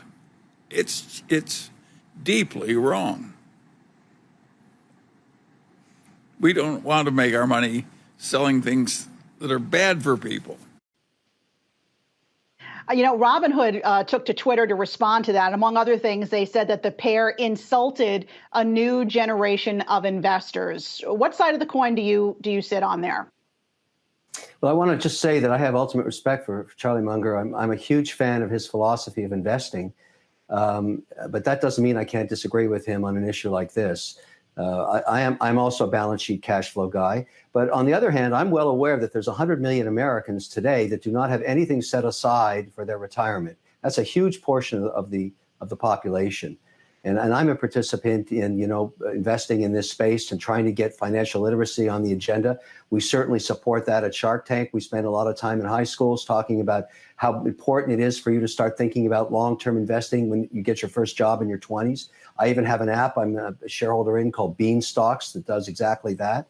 But, the thing that I think both Warren and Charlie may not have considered is Robinhood, with its 20 plus million accounts, has done a great service for people that have never invested in a stock before. It's a misunderstood platform. I had a chance to talk to its CEO, Vlad, a couple of months ago before he went in front of Congress, just to give him some moral support, really, because I thought they were tearing to pieces, and others did the same. He actually has built a very thoughtful platform. Many people don't realize you can't short a stock on Robinhood. It's very hard, or at least he's trying to reduce the way you can blow yourself up, excessive margin, that kind of thing. He is really trying to make it safe for the first-time investor. And by getting young people into buying and selling stocks at an early age, I don't see that necessarily as a bad thing. I think it's part of financial literacy and supporting the education of one that would start to think about building a diversified portfolio. Now, I don't consider day trading investing, but it doesn't mean it's a bad thing. Investing is deciding on building a diversified portfolio and holding on to it for your lifetime, as it provides you market returns over a long period of time. And certainly that's what Warren Buffett did and Charlie did. They were long-term investors, and I still think that's the way to go. But learning something on a platform like Robinhood is a good thing, and I don't think Robinhood's going away. I have a Robinhood account. I have a Reddit account. I ride with the herd. I watch very closely what they're doing. I certainly want to make sure I'm not short a stock they're going after. And that's become part of the protocol in my operating company. We listen, we watch, and we're very careful when we put on a hedge on the short side that it doesn't become the target of the herd, because you can lose a lot of money that way.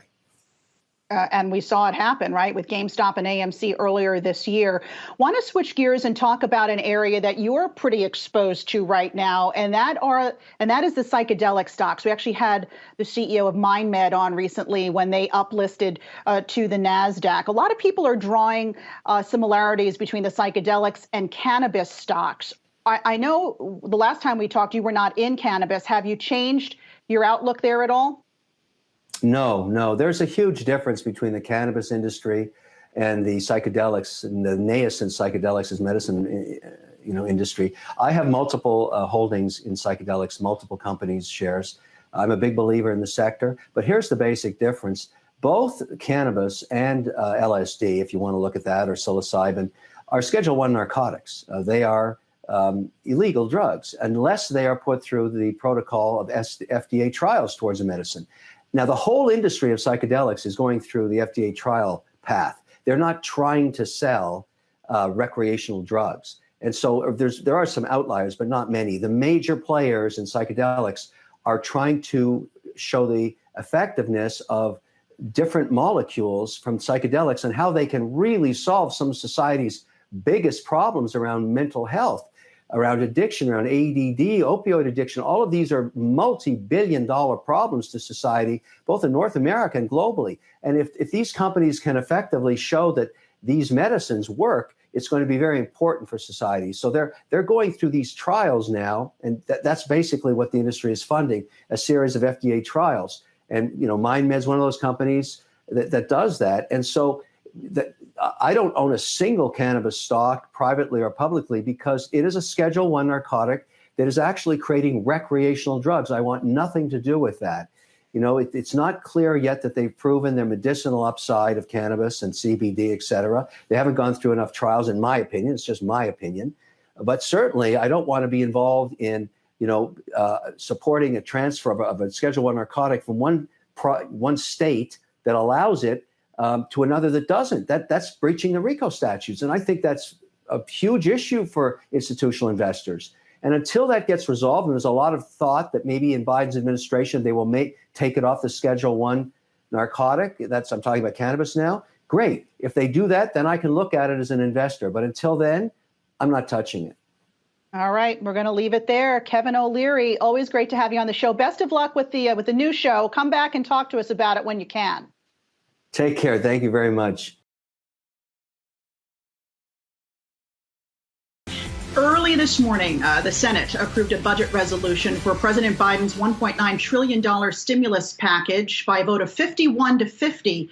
Vice President Kamala Harris had to cast the tie-breaking vote there. Earlier today, President Biden spoke from the White House about that package. I've met with Republicans. There's some really fine people who want to get something done, but they're just not willing to go as far as I think we have to go. I'm not cutting the size of the checks. They're going to be $1,400, period. That's what the American people were promised.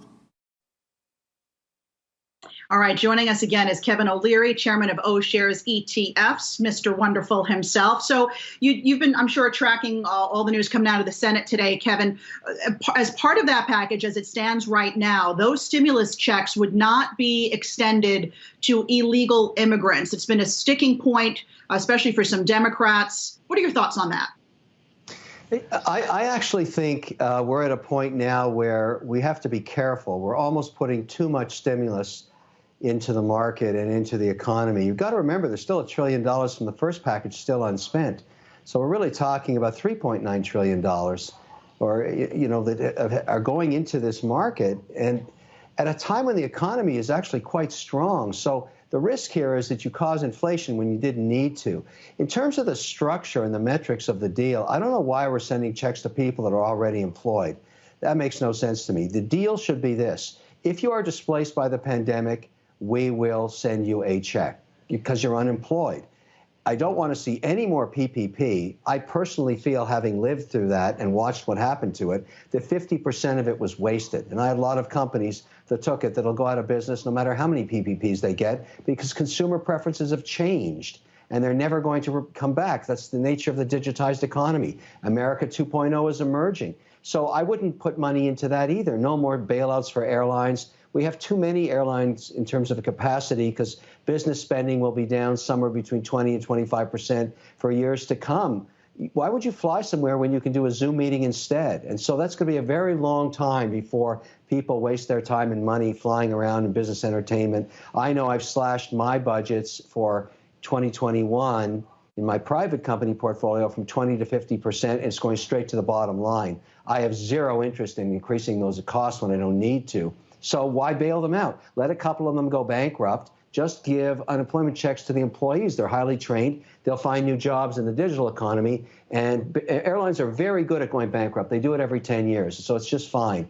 Stop spending money there. What about the restaurant industry? Leisure and hospitality, really struggling here. The restaurant industry will survive on its own. Restaurants grow like mushrooms as soon as we've got this pandemic under control. So a better way to spend on restaurants would be to spend more money on the logistics of getting the vaccine out. Because I can guarantee you, when people feel safe again, they will go to restaurants. And believe me, they'll pop right out, just like they've always done for 200 years. It's an industry that bounces back very, very quickly. The only two areas I would invest in if I had my druthers would be, even if you kept it at $1.9 billion, just spend it on vaccine logistics, getting it into people's arms, and let's take care of unemployed people. Nothing else. Otherwise, you risk horrific inflation. We just don't need this much stimulus. It's going really overboard. Well, what about, some of these restaurant owners hearing your words are thinking, you know what, I don't have time is of the essence, and I don't have the time to wait for the vaccine to get here and for people to feel comfortable to come to my restaurant. What do you say to them? Let's take care of the employees of the restaurants, the waiters, the people that do the work. Let's give them the unemployment checks. I don't want to bail out every owner of every business. Why? That's not how the markets work. I have lots of food services businesses that are going bankrupt right now. And the ones that are going to survive will be the ones that should come back because they're still relevant. Now, if I had a restaurant near or close to a B-grade mall that's being shut down, that's probably not going to work. Or if I'm providing food services to movie theaters, probably not going to work, because consumers' preferences have changed. I think we're going to end up with probably only 500 malls left in America. Look at Amazon's numbers. They grew by over $100 billion in just 90 days in sales. They were actually $125 billion. You think people want to go back to a B-grade mall? I don't think so. They want to order their stuff and have it delivered to their homes. That's my whole concept of investing now is to figure out where this digital pivot's occurring. I'd like to take care of everybody that works in a restaurant that's unemployed. I do not want to bail out every restaurant owner. I'm sorry.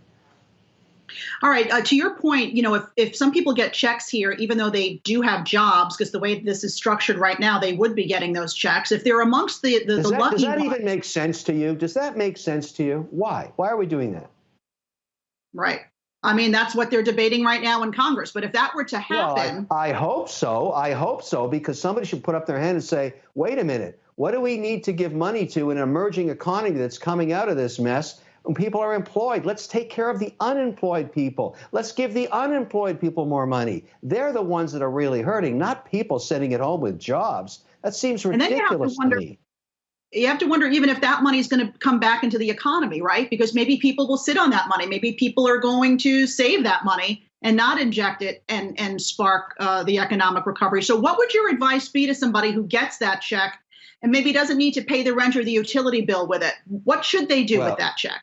They should send it back to the government, but they're not going to do that. I mean, that's what's so crazy about this. When you have a blunt instrument like a $1.9 trillion, stimulus package, probably 30% of it is completely wasted.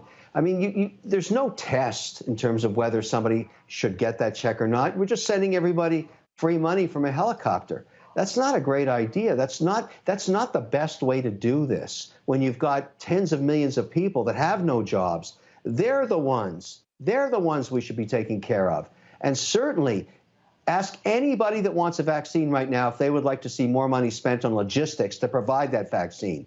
The whole country is waiting to get vaccinated, at least the ones that want the vaccine, and we can't do it. And we're sending checks to people that already have jobs in the meantime. Just seems crazy. It's nonsensical. All right. Listen, Kevin O'Leary, always a pleasure. Great to get your insights as always. Enjoy the Super Bowl. Who do you have for the Super Bowl this weekend? The Buccaneers or the Chiefs?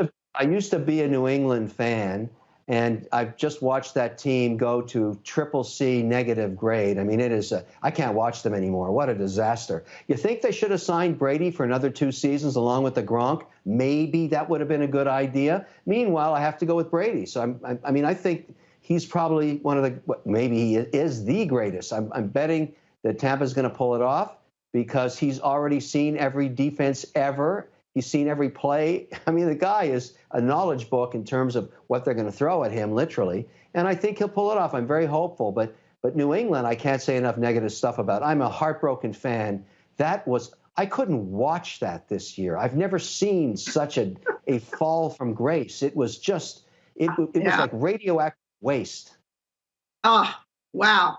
That is not good. Never good when you're likened to radioactive waste. It should be a good game, should be a high-scoring game, hopefully a tight one. Kevin O'Leary, thanks as always. Take care. Bye-bye.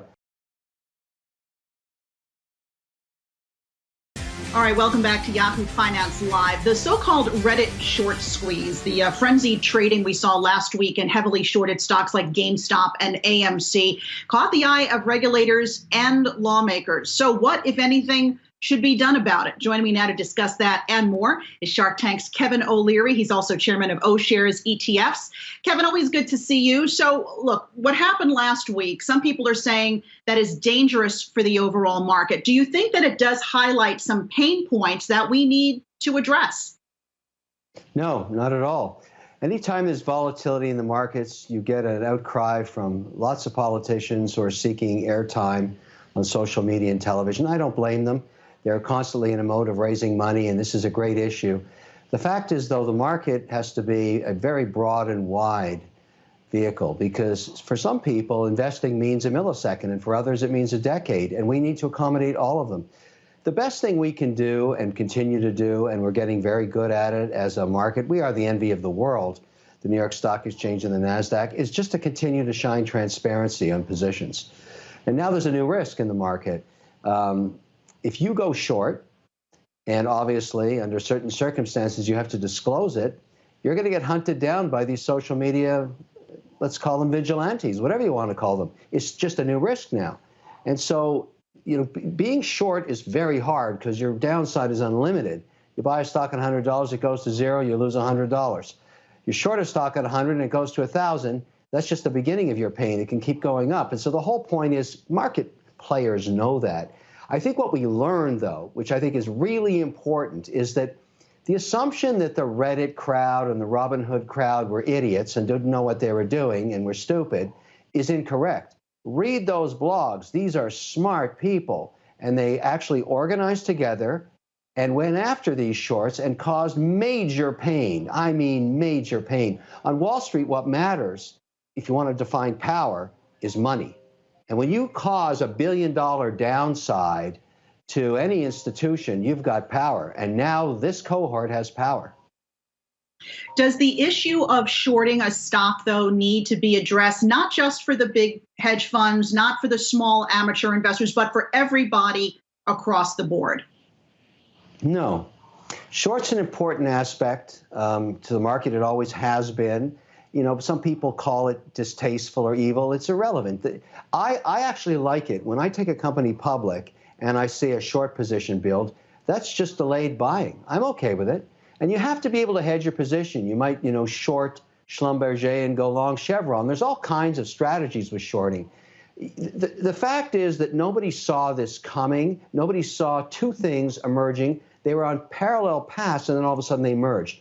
One was the fact that this entity called Robinhood did something extraordinary. And let's talk about that for a second, because for decades we have ignored people that did not have a significant amount of capital to put into either an online brokerage or a money center bank. They don't want those accounts. They're not profitable. And along comes Robinhood and says, I'm going to democratize this. If you have $200 to invest, come on in. We'll help you.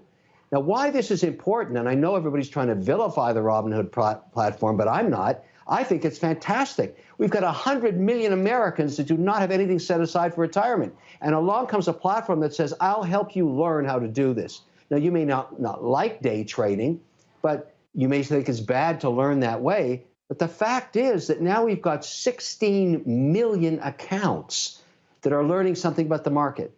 And the real opportunity for Robinhood is to actually take some portion of these day traders and turn them into long-term investors by maybe taking 10% of their winnings and indexing it for the long run and starting to save for themselves for down the road. Because if you put just $400 a month aside and your average salary is just $56,000, you'll have $1.5 million in the bank when you retire, if the market continues to give 6 to 8% a year over the long run, which I think it will.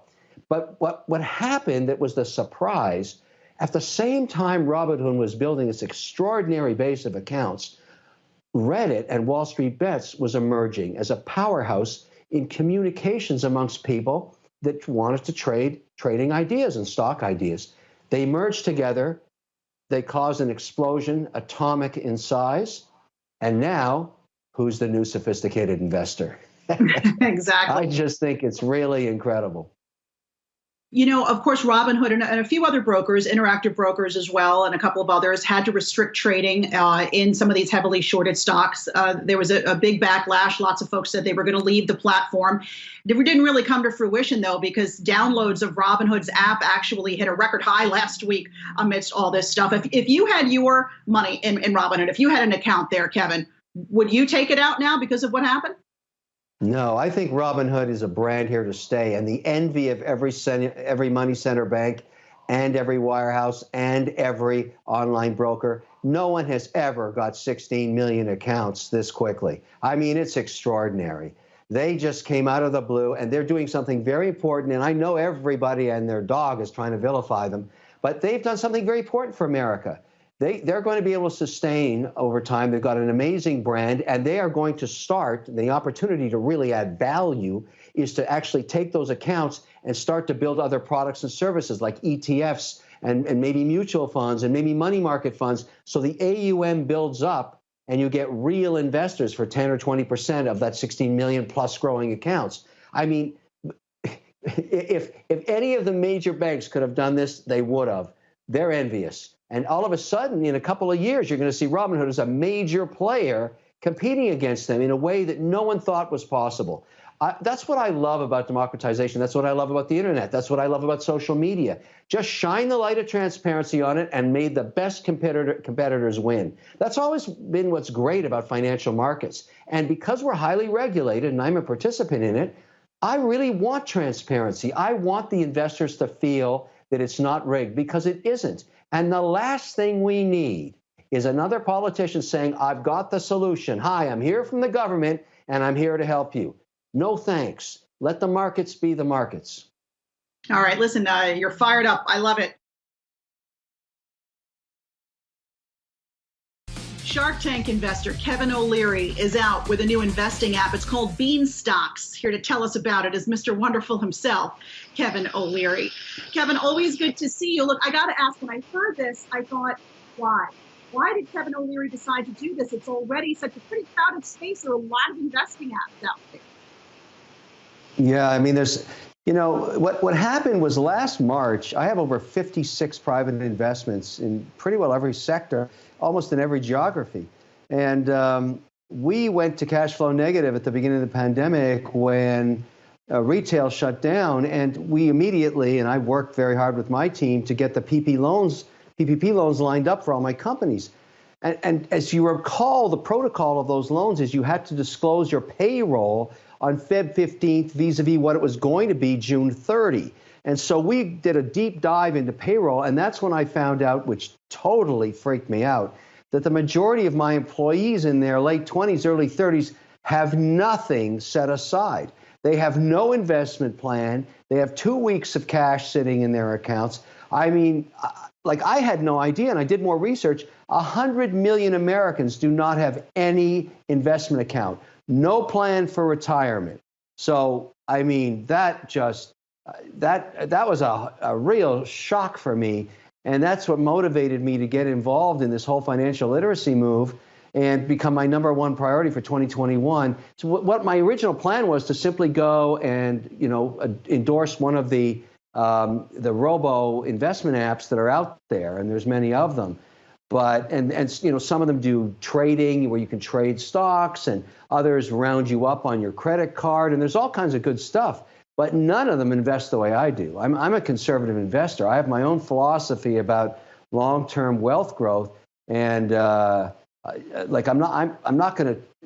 needed something that reflected what I do, and so I had to build it myself from scratch, basically, or at least had a hand in designing it. I worked with a great tech team. Yeah, if you want it done right, get it done yourself. I know that you're a big lover of dividend-paying companies as well.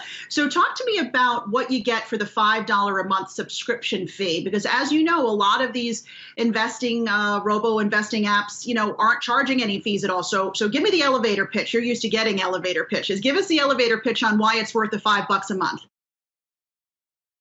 Well, basically what I did was said, look, I want this to be totally transparent. I want it to be really, really easy to use, because I also made the assumption incorrectly that people actually know how to build a diversified portfolio. They know how to buy a stock, sell a stock. That also is not true for about over 90% of the people that I was worried about. And so I'm really trying to appeal to people that have not started the process of investing something towards their retirement in their 60s. And what I've tried to say is, look, you've got to set aside $100 a week, and the average salary, depending on what region you look at, is between $52,000 and $56,000 a year. So everybody can afford, in my view, to set aside $100. But I said, look, let's make everything transparent. Let's use it in a way that we can use a diversified portfolio of ETFs. We'll charge $5 a month, regardless of how much you put to work. And for this month, I've waived the fee. I just want people to try it and get going. I'm not motivated by making money. I'm motivated by the fact that my own employees have no plan. And if others want to try this, it behooves me to make sure that the people that work in my universe have a strategy to take them out of financial stress. And in March, they were in financial stress, and I want people to have a cushion. And I've got to point something out that I've also learned. There's a difference in the way people think between saving and investing. Putting money into a saving account is a great idea. You need 90 days worth of cash in case of an emergency, but that's not investing. The market over the last 40, 50, 60, 100 years has given you between 6 and 8% a year on the long term. You need to capture that accrual. That's what you're trying to do. So you need to diversify, get a portfolio. I wanted bean stocks to be really easy to use. I mean, I don't care if you've never invested before. I want you to try this app. That's my way of looking at it. And it's the only app on the market that invests the way I do. I'm really conservative, but I'm all about growing that nest egg so that, if you look at it, you put $100 a week aside, and the market does what it's done for the last 80 years, you'll end up with something like $1.2 million to $1.5 million in the bank by the time you're 65. That is a good outcome. And that's called making your money work for you. But give us 2 quick, concrete ways people can build wealth over time. I kind of think you ticked through a few of them just now. But if you had to pick 2 concrete ways, what would you tell them?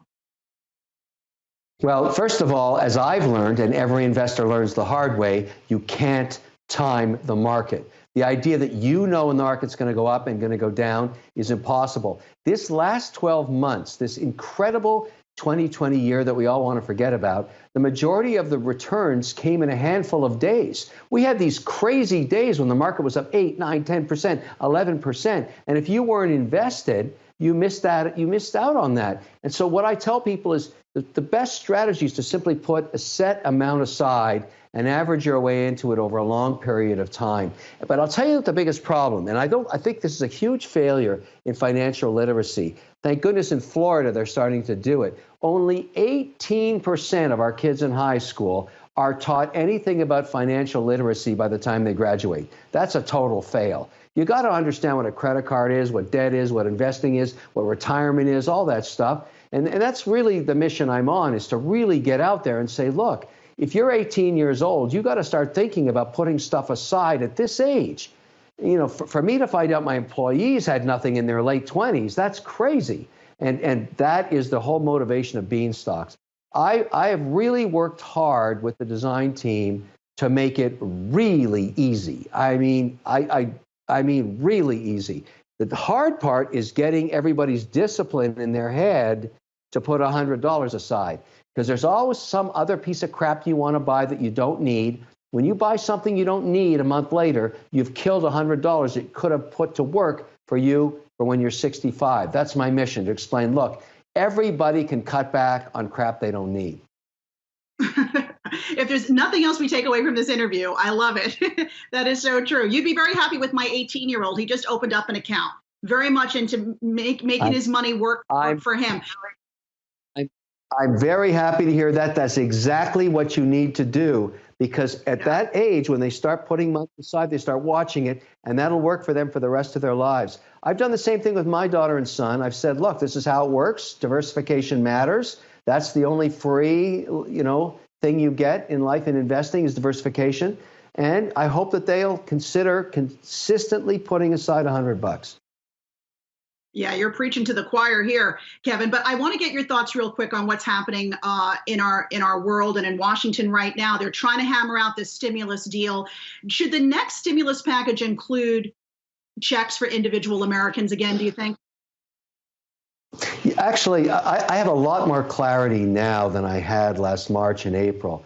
I think the best thing to do is exactly that, is to give stimulus checks directly to people and stop funding companies. The market has figured out who the winners and losers are. And the truth is, in my opinion, of the PPP, and I went through that whole process, a third of that money was wasted. What we need to do is take care of people right now, because the economy is going through a massive digitization, a change. One of the reasons that the market is hitting new highs is it's figured out when this pandemic is over that we're going to have a much better economy using all of these tools that we use. The way you and I are talking together today, we don't fly to see buyers anymore in our retail locations. We do it electronically, digitally. We're saving thousands of dollars in business travel. All of the tools we use, the DocuSigns, the CrowdStrikes, the Shopifys, these have made our businesses far more efficient. We've cut back 15% of the rent we use in headquarters. And in my companies, we've budgeted Q1 and Q2, and we've slashed business travel by between 20 and 50% because we don't need it anymore. And so there you have an opportunity to, instead of making 15% pre-tax, you can make 18%. So I'm not worried about business in America. I'm worried about people in America. So I'd much rather have a stimulus package that gives individual checks or extends unemployment benefits for the next 14 months. The idea that the government can pick winners and losers in businesses is clearly been demonstrated to be false. So I'd like to stop them from investing. Why do I want to bail out the shareholders of an airline when really it should go bankrupt? The middle name of airlines is bankruptcy. They do it well every 7 to 10 years. Let them do it again to downsize, because I don't need them. The S&P doesn't need them. We don't need to fly everywhere anymore. We can do it on a Zoom call, or we don't have to go to an international location. We can meet the buyer online, and that's a great thing. So, you know, I want to take care of the flight attendants and the people that used to work at those airlines, but that's just one sector of the economy. Do I want to buy into a movie theater chain? No, it's going to zero, but that's okay. They're the buggy whips. Those are the old economy. We have a new digital economy coming that's going to be fantastic, and that's why the market's hitting new highs. Winners, losers. That's capitalism. But people we got to care about. Before we let you go, on a personal note, you're looking ahead to 2021. Any particular New Year's resolutions you've thought about yet? Well, the big sector that I'm really investing in, I've sold a lot of real estate, commercial real estate assets. That used to be 31% of my portfolio. It's down to 8%. And I'm redeploying that capital into healthcare, consumer, and technology. And in healthcare, the one that has really been the new sector that's emerging has been on using psychedelics as medicine. There's a lot of excitement there because we haven't had new medicines for depression and alcoholism and opioid addiction for 30 plus years. And all of a sudden on the election, if you saw what happened in Washington, D.C. and Oregon, they made legal the pursuit of psilocybin as a medicine. So I've invested in that in a company called MindMed. It has a very broad portfolio of trials, stage 1, stage 2. And lots of molecules that they're looking at to discover new medicines in. I'm not into this for recreational drugs. This is the pursuit of medicines in an area that was first done in the early 60s that we've forgotten about, including LSD. And I think this could be really game-changing, and the market is really interesting in this space. So that's one of my big new areas of investing, and MindMed's been one of my best outcomes since I invested in it, I think 24 months ago. I think it's up 700%, so I'm pretty happy with it. Yeah, I'm looking at the chart right now, up 215% year to date. We actually had MindMed's CEO on just a few weeks ago. He talked about how he tried to convince you to invest. So we'll see how this does for you in 2021. Kevin O'Leary, best of luck with the new app. It's called Beanstocks. Great to see you. Thank you. Take care. Global pandemic can't stop the American entrepreneurial spirit. Business mogul and Shark Tank's very own Kevin O'Leary is backing a company that helps check people's social media reputation. Let's bring in Mr. Wonderful himself, Kevin O'Leary of O'Leary Ventures, and TJ Khaleesi, the founder of Life Brand. Good to see you this morning. Kevin, you are a tough grader. Why did you pick this business? I just thought it was so on trend for what is on the mind of both mid and large sized companies now. And I hadn't seen a solution like this before, and I see a lot of deals. This one, you know, when you see something unique and that fits, you know, a solution immediately, and many of my companies have the same problem he's trying to address, I just thought that stood out above everything else. And that's the nature of a contest like that. I mean, Start Engine is a remarkable platform to bring companies like this forward, but I just love this deal. I thought it was ingenious. TJ, let's talk a little bit about what your company does. A lot of folks have posted things on social media they wish they didn't. You're helping them to sort of erase the past. And are you doing this, I'm curious, with proprietary technology? Is this something that could be or is protected under patent? Yes, we are doing this with our own proprietary information. We're trying to help both protect individuals and companies. Most people, when they're younger, post things on social media that would not reflect well on them as the CEO of a company or as a TV personality. You know, they weren't necessarily horribly offensive things, but just immature thoughts that everybody wants gone for the benefit of the individual personal brand, but also the brand that they represent and work for. So we help individuals go back and locate and remove those posts.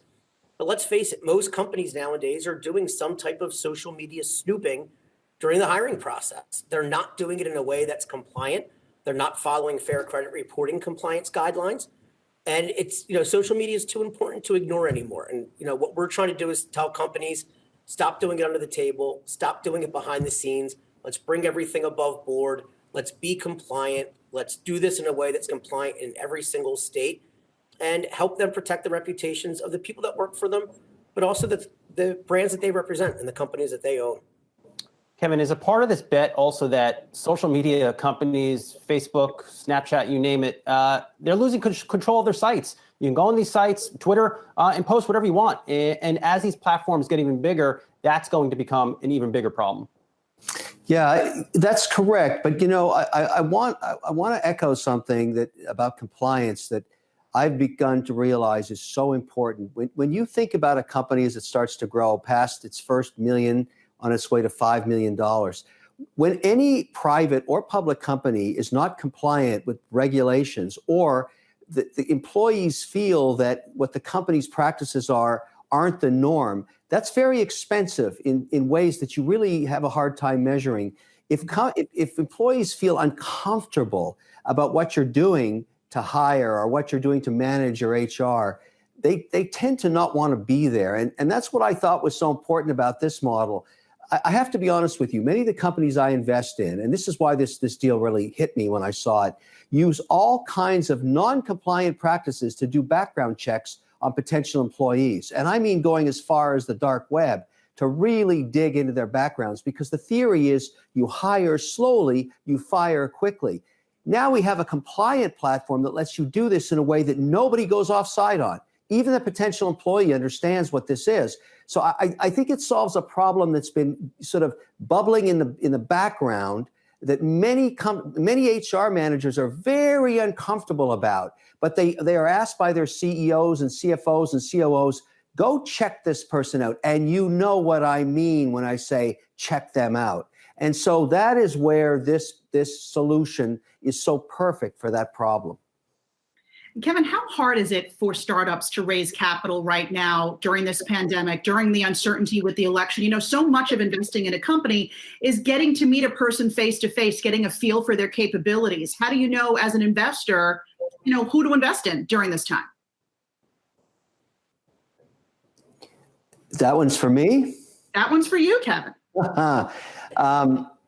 It is a very difficult time because this is not a normal normally when I'm going to make a major investment, let's say I'm going to buy control or I'm going to provide debt financing to a company, I would send my team to go do diligence. I would go to their offices, talk to their suppliers, talk to their employees, take out the head of sales. That was common practice for decades.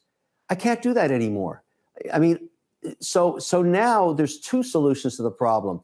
One is we've taken a much more diversified portfolio approach. Instead of making concentrated bets in any one company, I now have 56 bets out there.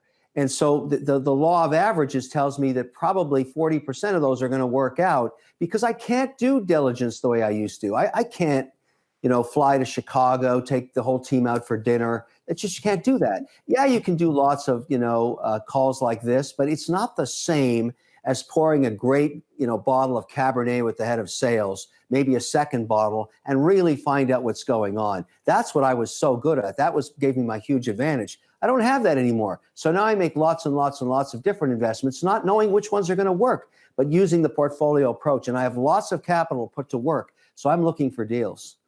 Well, you're still Mr. Wonderful, even though you can't go out and wine and dine. But since we have you, if you had a few moments alone with the next president, what would you tell him? The next president? Yeah. I would say this, and I want to avoid getting involved in politics, one side or the other. I'm a policy wonk. I care about what the rules and regulations are for the economy. And, in the last 4 years, and this is not an endorsement for Trump, okay? It's just an endorsement for the policies. I have never seen an economy like this prior to the pandemic.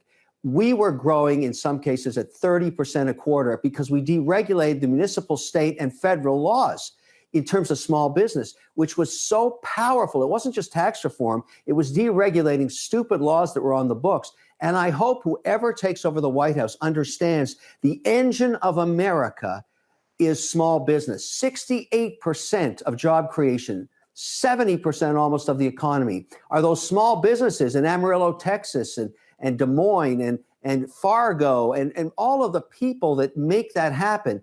And we took away that regulatory environment from them. I just hope that stays in place. The rest is chaos. And I'll say something else that I've learned the hard way. I bought polling data in the Brexit election, the Swiss election, the French election, the Canadian election, because I have investments globally, trying to determine the direction of the currency. 100% of those pollsters were wrong.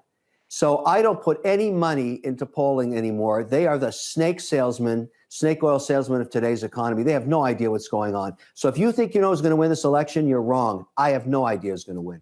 Well, Kevin, just hearing that, many would argue that a change in the White House, Joe Biden, would bring more regulations that would impact many businesses, perhaps some of the ones in your portfolio, also him raising taxes. Does that worry you? I have a different view of Biden. Here's what's going to happen. When Biden wins, let's say he does, he'll inherit 8.5% to 9.5% unemployment because we're going through a second wave in the pandemic right now, and you're starting to see the layoffs pick up again.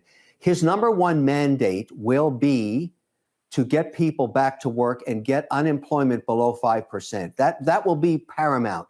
He'll also try and propose a $2 trillion stimulus package. So you can't pour $2 trillion from the top down on the economy and tax it before it gets into the economy. So you can't raise taxes for the first 24 months. The midterm elections, if there is a blue sweep, will probably normalize things. And because of his age, he is not going to get a second term, in my opinion. He will be a very, very benign president. All of these promises of the Green Deal and all that stuff will never happen. The Green Deal will cost 2.8 million jobs in the intersection alone. You can't do that when you're at 8.5% unemployment. So I think if Biden wins, nothing happens. His hands will be tied. And by the time he finishes the first 24 months, he'll be halfway through his mandate, and I don't think he'll get a second one. So it'll be jump ball after that. And I don't dislike him. I don't care. I'm just trying to figure out as an investor what the likely outcomes are. Kevin, real quick before I let you go, about 30 seconds left. Stimulus. We're coming down to a deadline. Is a stimulus a magic elixir for the U.S. economy? Not necessarily. We're not going to get stimulus before the election. I understand why it's a political issue. One thing I did learn from this pandemic is the majority of my employees, and I've got 10,000 plus of them in my supply chain, have not saved any money. Zero. I found that out during the PPP. They have 2 weeks of salary sitting in the bank. So I'm just doing a plug for my financial literacy momentum. I've created an app called Beanstocks. I'm trying to get all my employees to download it and start putting aside $100 a week and investing it in the market long term. I was freaked out to find out nobody in America saves any money. Everybody, you got to get on the program. We could get COVID 2021 down the road. You got to put some money away.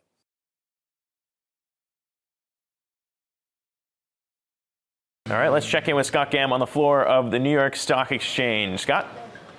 Hey there, Zach. I am joined now by Kevin O'Leary, chairman of O'Shares ETF Investments. All right, Kevin, we've got the market up, but stocks have had a rough couple of days, largely on trade worries. How do you see the situation? Well, the trade worries are expanding toward our European partners as well.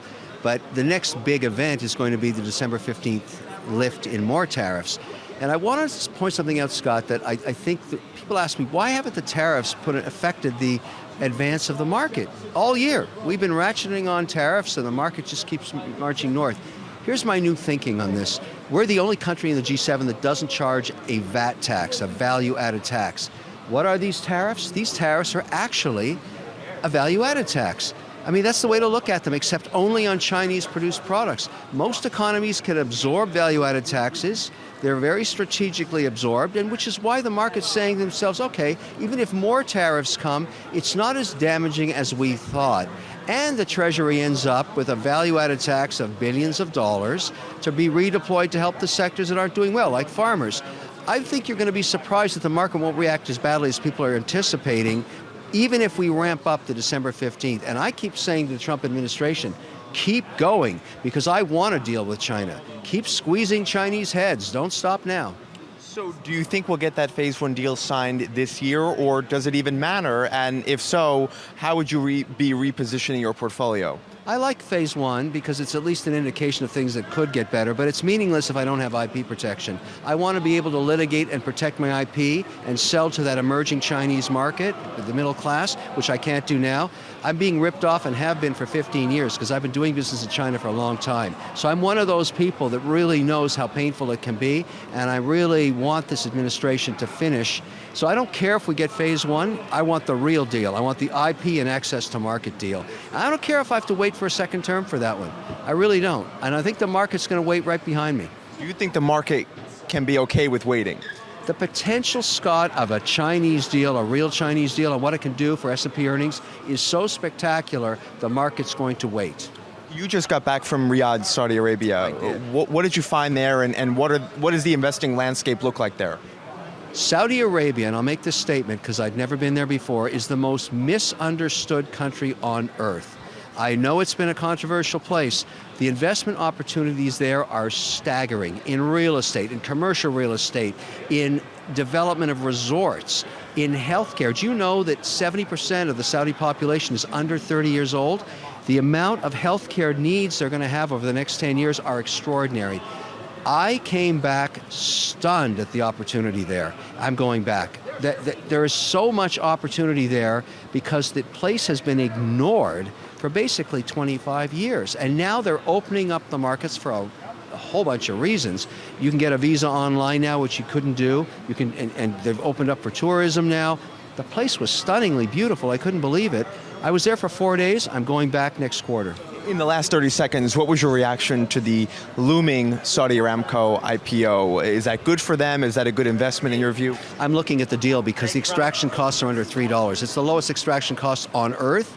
And if you're going to be in energy like I am, that's one of the sectors I'm looking at for 2020. I love healthcare, I hate utilities, and I'm warming up to energy. So now I've got to decide, do I put a little bit of that Aramco into my portfolio? All right, Kevin O'Leary, we will leave it there. Thank you so much as always. I want to bring in Kevin O'Leary right now for reaction on the Fed. Okay, so we got that quarter-point rate cut. What was your reaction? It was so highly anticipated, I didn't expect much other than we were going to get 25 basis points. But here's the issue. If you look at the whole data set today, the two big surprises. One, how strong the consumer remains, up at that 3% growth, and also the 3% decline in CapEx spending with business. So these are offsetting, but you know, yesterday we were at 90% we'll get another Fed cut. I'm not sure now. I think the Fed may pause for a while. Things are not as bad as everybody had anticipated and not slowing as much as everybody thought.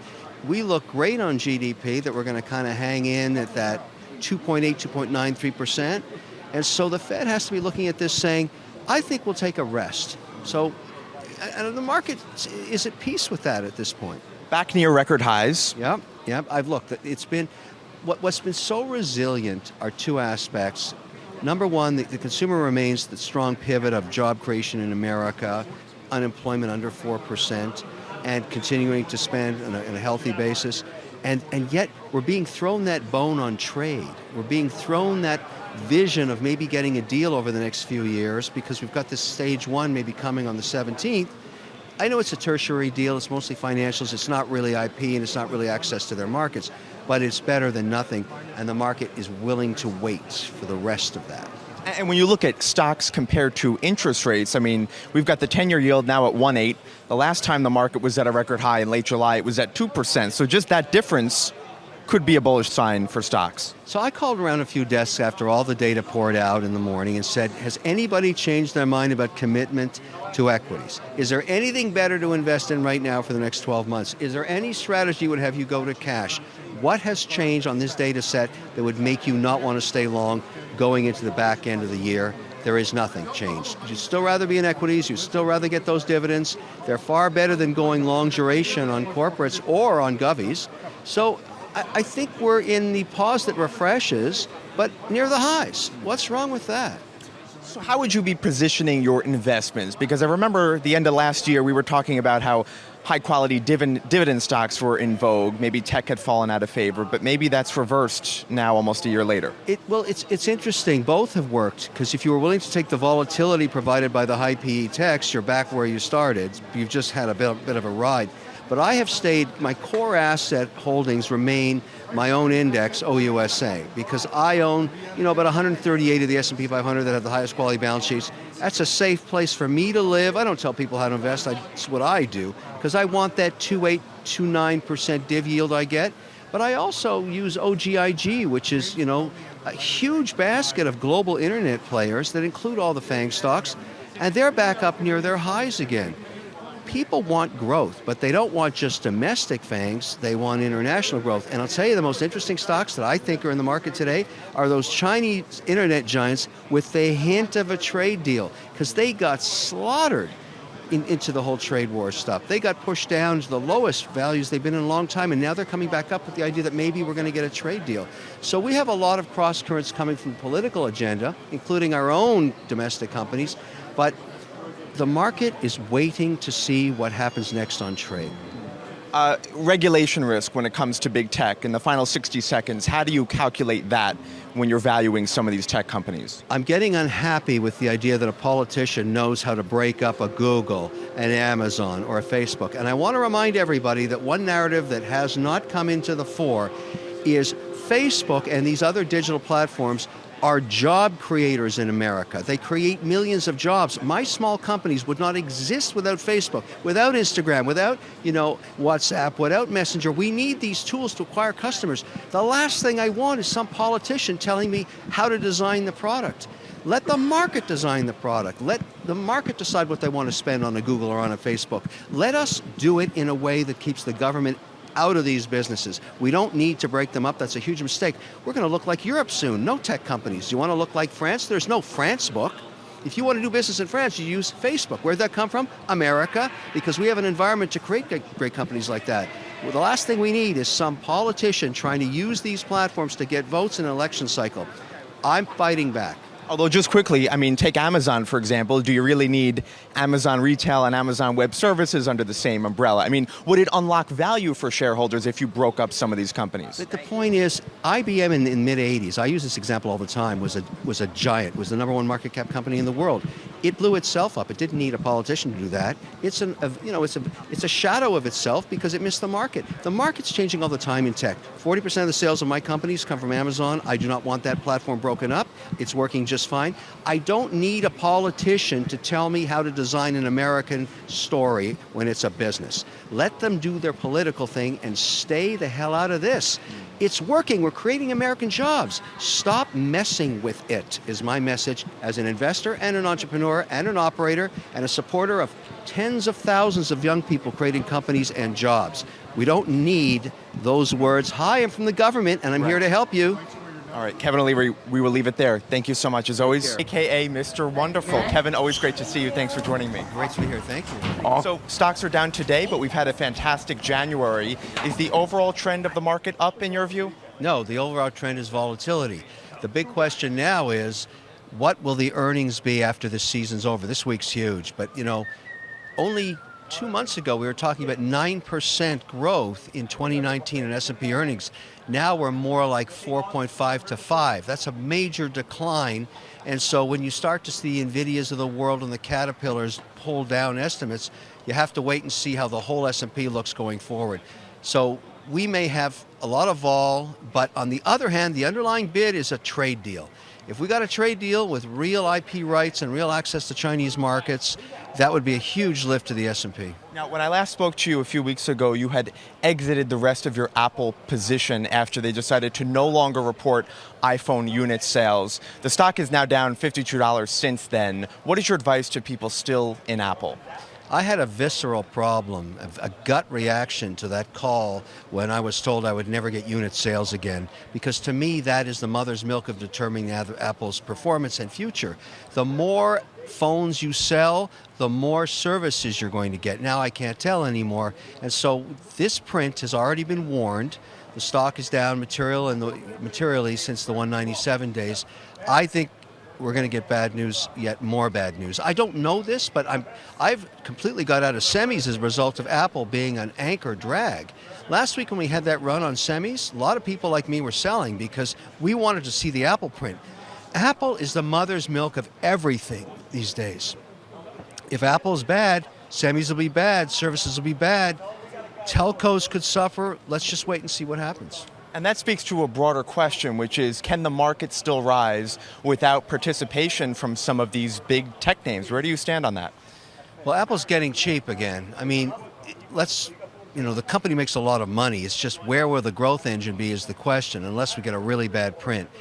If Apple goes down into the low 140s or into the 130s, that's when I'll be reestablishing my position again. It's not far to get there. It's not. We were already in the 140s on the really hard hit at the end of the last year. So I think that Apple is a bit of a bellwether for consumer. It's a bellwether for tech. It's a bellwether for semis. It's gotten so big that if it catches a cold, no one else is immune. And what about some of the other big tech stocks out there? You actually launched an ETF last year, OGIG, which kind of tracks some of the tech stocks that we actually haven't heard of. And OGIG's done its job. What it's done is tried to give you geographic diversification out of FANG. It owns the FANGs, but it also owns all the large international, Asian and South American, and all of the Indonesian internet companies that actually are doing better in some ways than what we've had happen to us domestically. It's interesting. What knocked the stuffing out of, FANGs is this concern about regulation, and it still hasn't left us. Look at what's happened to Facebook, the concerns around Google these days, and all the noise coming out of Washington. There's certainly a lot to watch. I don't hear the Chinese regulators being as aggressive as the U.S. ones in social media. And Kevin, I got to leave it there, but thank you so much as always. You. Put it in perspective. How big a deal is this for the Canadian and U.S. economies? Well, first of all, it's interesting from the perspective that there's been a lot of value created in a series of stocks that are trading at stratospheric multiples. That in itself has created a lot of wealth, at least on paper. But you have to think about it long term. As an institutional investor, I can't touch this space, and I don't, because it is a Schedule I narcotic. Even cocaine is not a Schedule I narcotic, but marijuana and CBC and CBDs are. So as an issuer of securities and someone who plays in financial markets institutionally, I don't even have an option to look at this. So I am not an investor, and nor are 99% of institutional investors. So this is very much a retail phenomenon. But I look at it long term. Cannabis is a total commodity, no different than tobacco or vodka or anything else like that. Over time, what will happen is the low-cost providers will end up that have distribution scale will own this market, and margins will be no better than the tobacco industry. So somewhere along the line, there's going to be a pretty brutal correction. I don't know when or how that's going to happen, but usually what you want in a space like this, and what I was hopeful for as an investor was if you could bifurcate the medicinal side of CBD, because there's a lot of interest around the world in using the molecule as a medicinal product away from the recreational product, which is always going to be controversial. I'm not interested in investing in a controversial product that Mothers Against Drunk Driving doesn't want to see in teenagers' hands. I have no interest in that. What I want to do as an institutional investor is go into a market that's 10 times the size, the potential of CBD, and the industry has not done that. It hasn't split itself into two to let me invest, nor have they as lobbyists gone to the federal government of the United States to try and get CBD as a molecule with a small fraction of THC as a delivery vehicle decriminalized and removed off the Schedule I. That's the big opportunity. The rest is just noise. So, Kevin, am I hearing that unless it's fully legalized, you're not an investor in cannabis? Never. Never would I touch this. Never. The downside, when you invest in a Schedule I narcotic, you are at risk to breach the RICO statutes of aid and abetting the transfer of a Schedule I narcotic across state lines. That is an extremely punitive place to get to. I'm not going to look good after 26 years in prison. So the chance that I am going to invest in cannabis is zero. All right, now look, retail sales alone are expected to quickly hit $6.5 billion. I mean, this industry is only going to grow from here. How do you not want a piece of that? And also, let me ask, is $6.5 billion realistic, or is it maybe too low? I think that's a pretty interesting number to put out there, because you've got to remember that, let's just take the Canadian market. People that have used cannabis in Canada for the last 25 years already have distribution channels. So they're not necessarily going to buy it from the government overnight. Now, I see good reason for them to switch because the quality is controlled, it's regulated, and I think that's a good thing. But there aren't a whole lot of people in the last 20 years that have gotten sick smoking marijuana from their dealers. So they're not going to be compelled if the government tells them that it's unhealthy to do that. So the question becomes, what's the arbitrage on pricing? So in terms of guessing what the retail market is in Canada, my guess is there's a risk people are too optimistic, and it may get reflected in these stocks. But when you start to think about would I like to get a position, I've been offered at least 20 very attractive opportunities in cannabis and taken none of them for one single reason. It's a Schedule I narcotic. It is a totally illegal drug federally in the United States. And most Canadian investors also invest in the U.S., and certainly I do. And so I'm not going to take that chance. This is all wonderful. It's very exciting. It is totally illegal at the federal level. So the chance I'm going to invest, zero. Exchange Traded Fund, or ETF industry, is now valued at $3 trillion globally. And according to BlackRock, investors poured $347 billion into ETFs in 2015 alone. ABC's Shark Tank investor Kevin O'Leary scoured the list of 1,800 ETFs to find one suitable for his family's investment trust, but he couldn't find a single one. So he created his own family of funds, O-Shares, which debuted in 2015. And joining me now is Kevin O'Leary. It's always so good to see you, Kevin. Great to be here. Thank you. So tell us about what you were looking for in an investment vehicle that you couldn't find and how to do on your own. So I've learned over the years, and this actually came from my mother years and years ago. She used to have a principle, never spend the principal, only the interest. So she only bought dividend-paying stocks. Mm-hmm. And she had a secret account from both of her husbands her entire life, and when she died, I became the executor.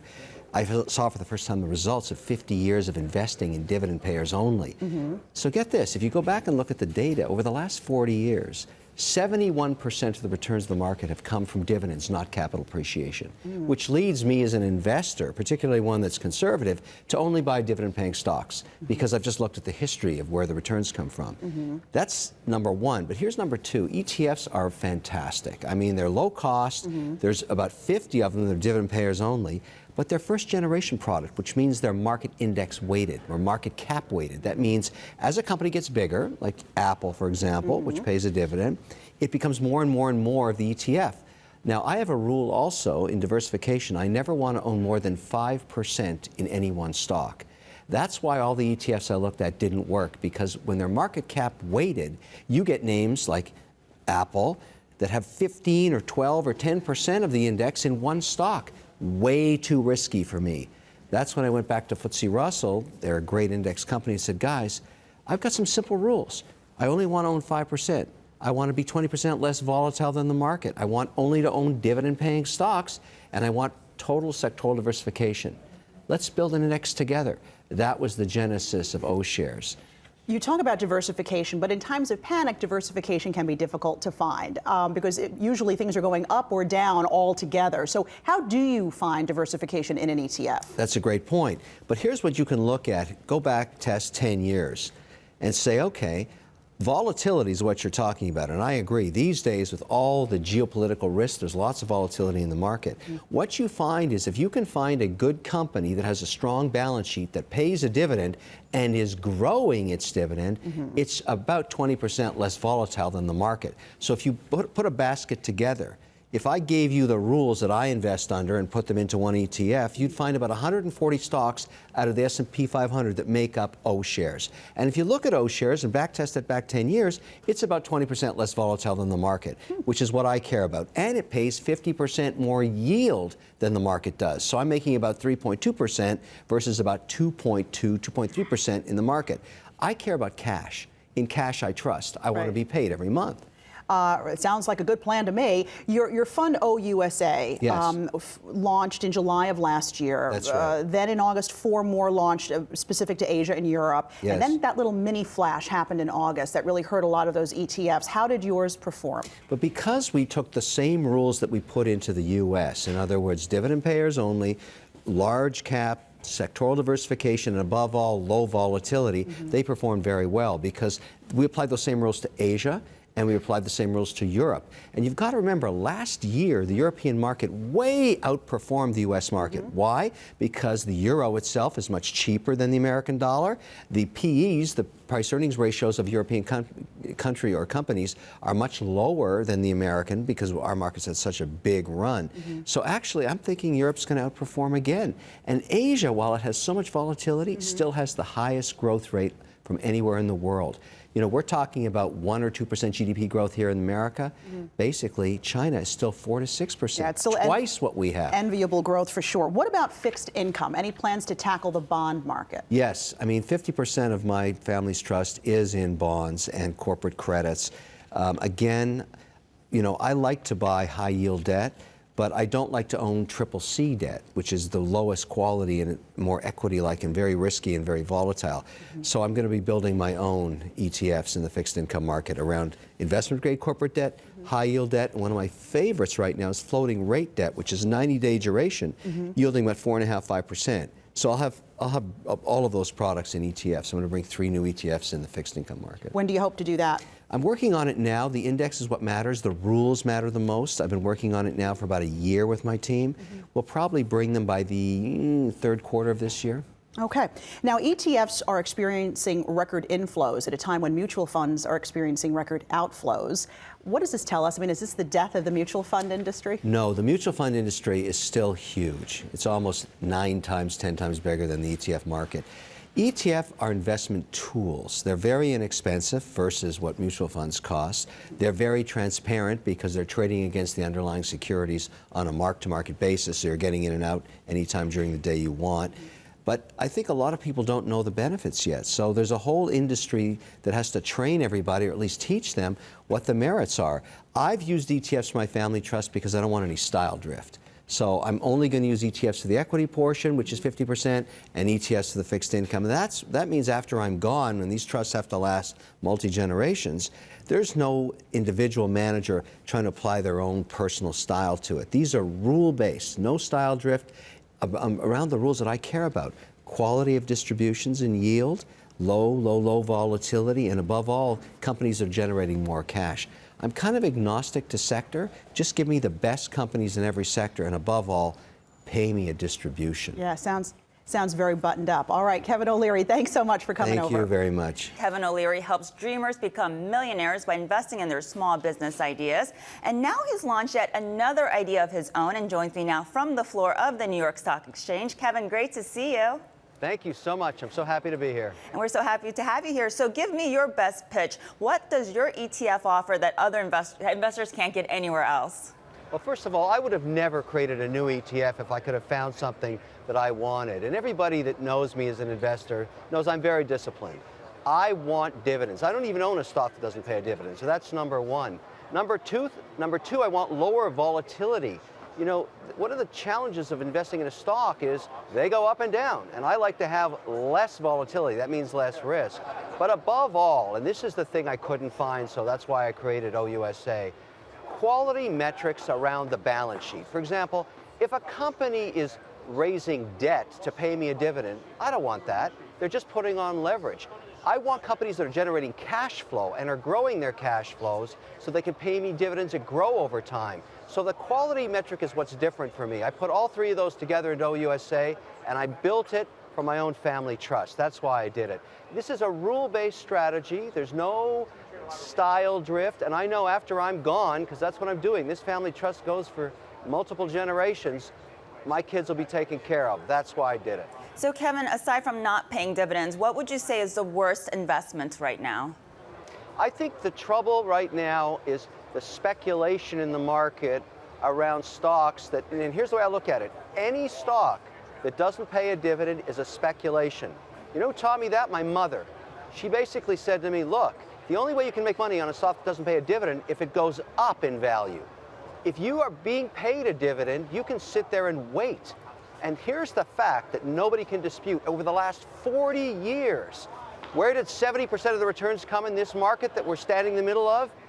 Dividends, not capital appreciation. So as far as I'm concerned, when you know that, I'll never buy a stock that doesn't pay a dividend. And I'm not saying you shouldn't, it's just that I'm never going to do that. I care about cash flow. In cash, I trust. Cash is what I measure. I want cash every month. And Kevin, outside of the stock market, some argue that America's place as a global leader is waning, that we're falling behind competition from emerging markets. Where do you find innovation to invest in, and what factors are you looking for?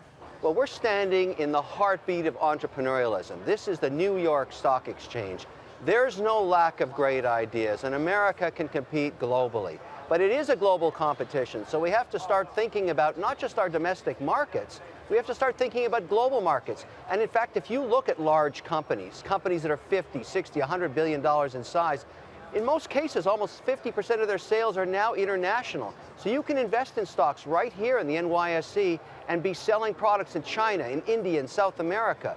And they're great companies. So I'm not worried about America. I'm just worried that we make sure that we stay globally competitive and not just domestically anymore.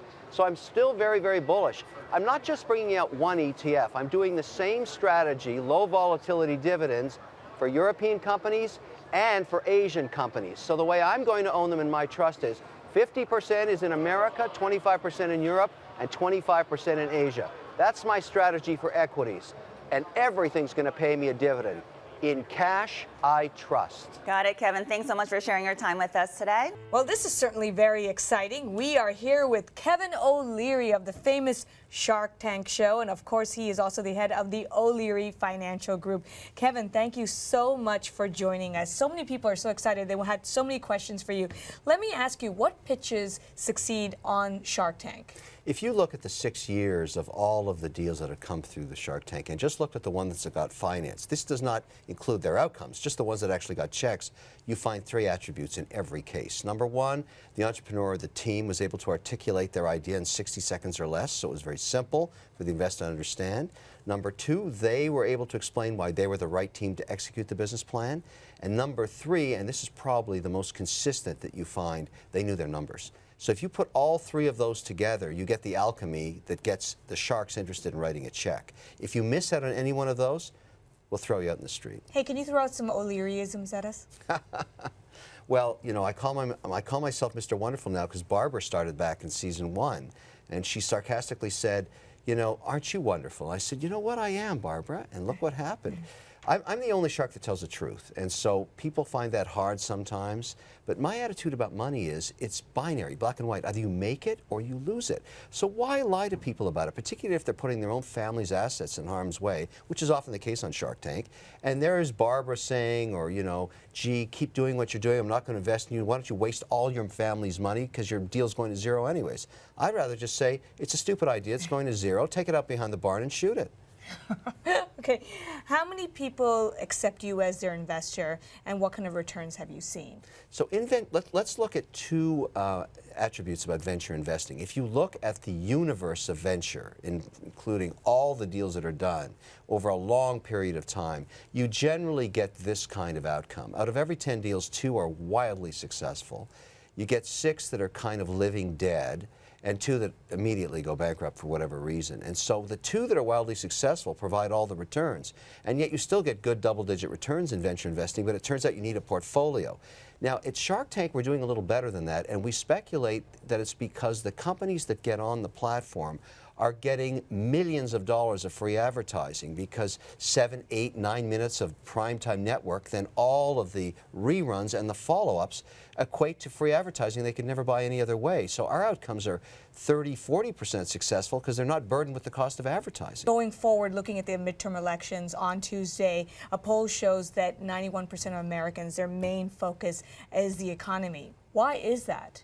Because what has not come back is any increase to wages. Jobs, we're still at around a 6% unemployment rate. Most Americans feel like I do, that the government's completely dysfunctional. And we've watched this now for years. It's just chaos. And maybe what we have to do is focus on what matters.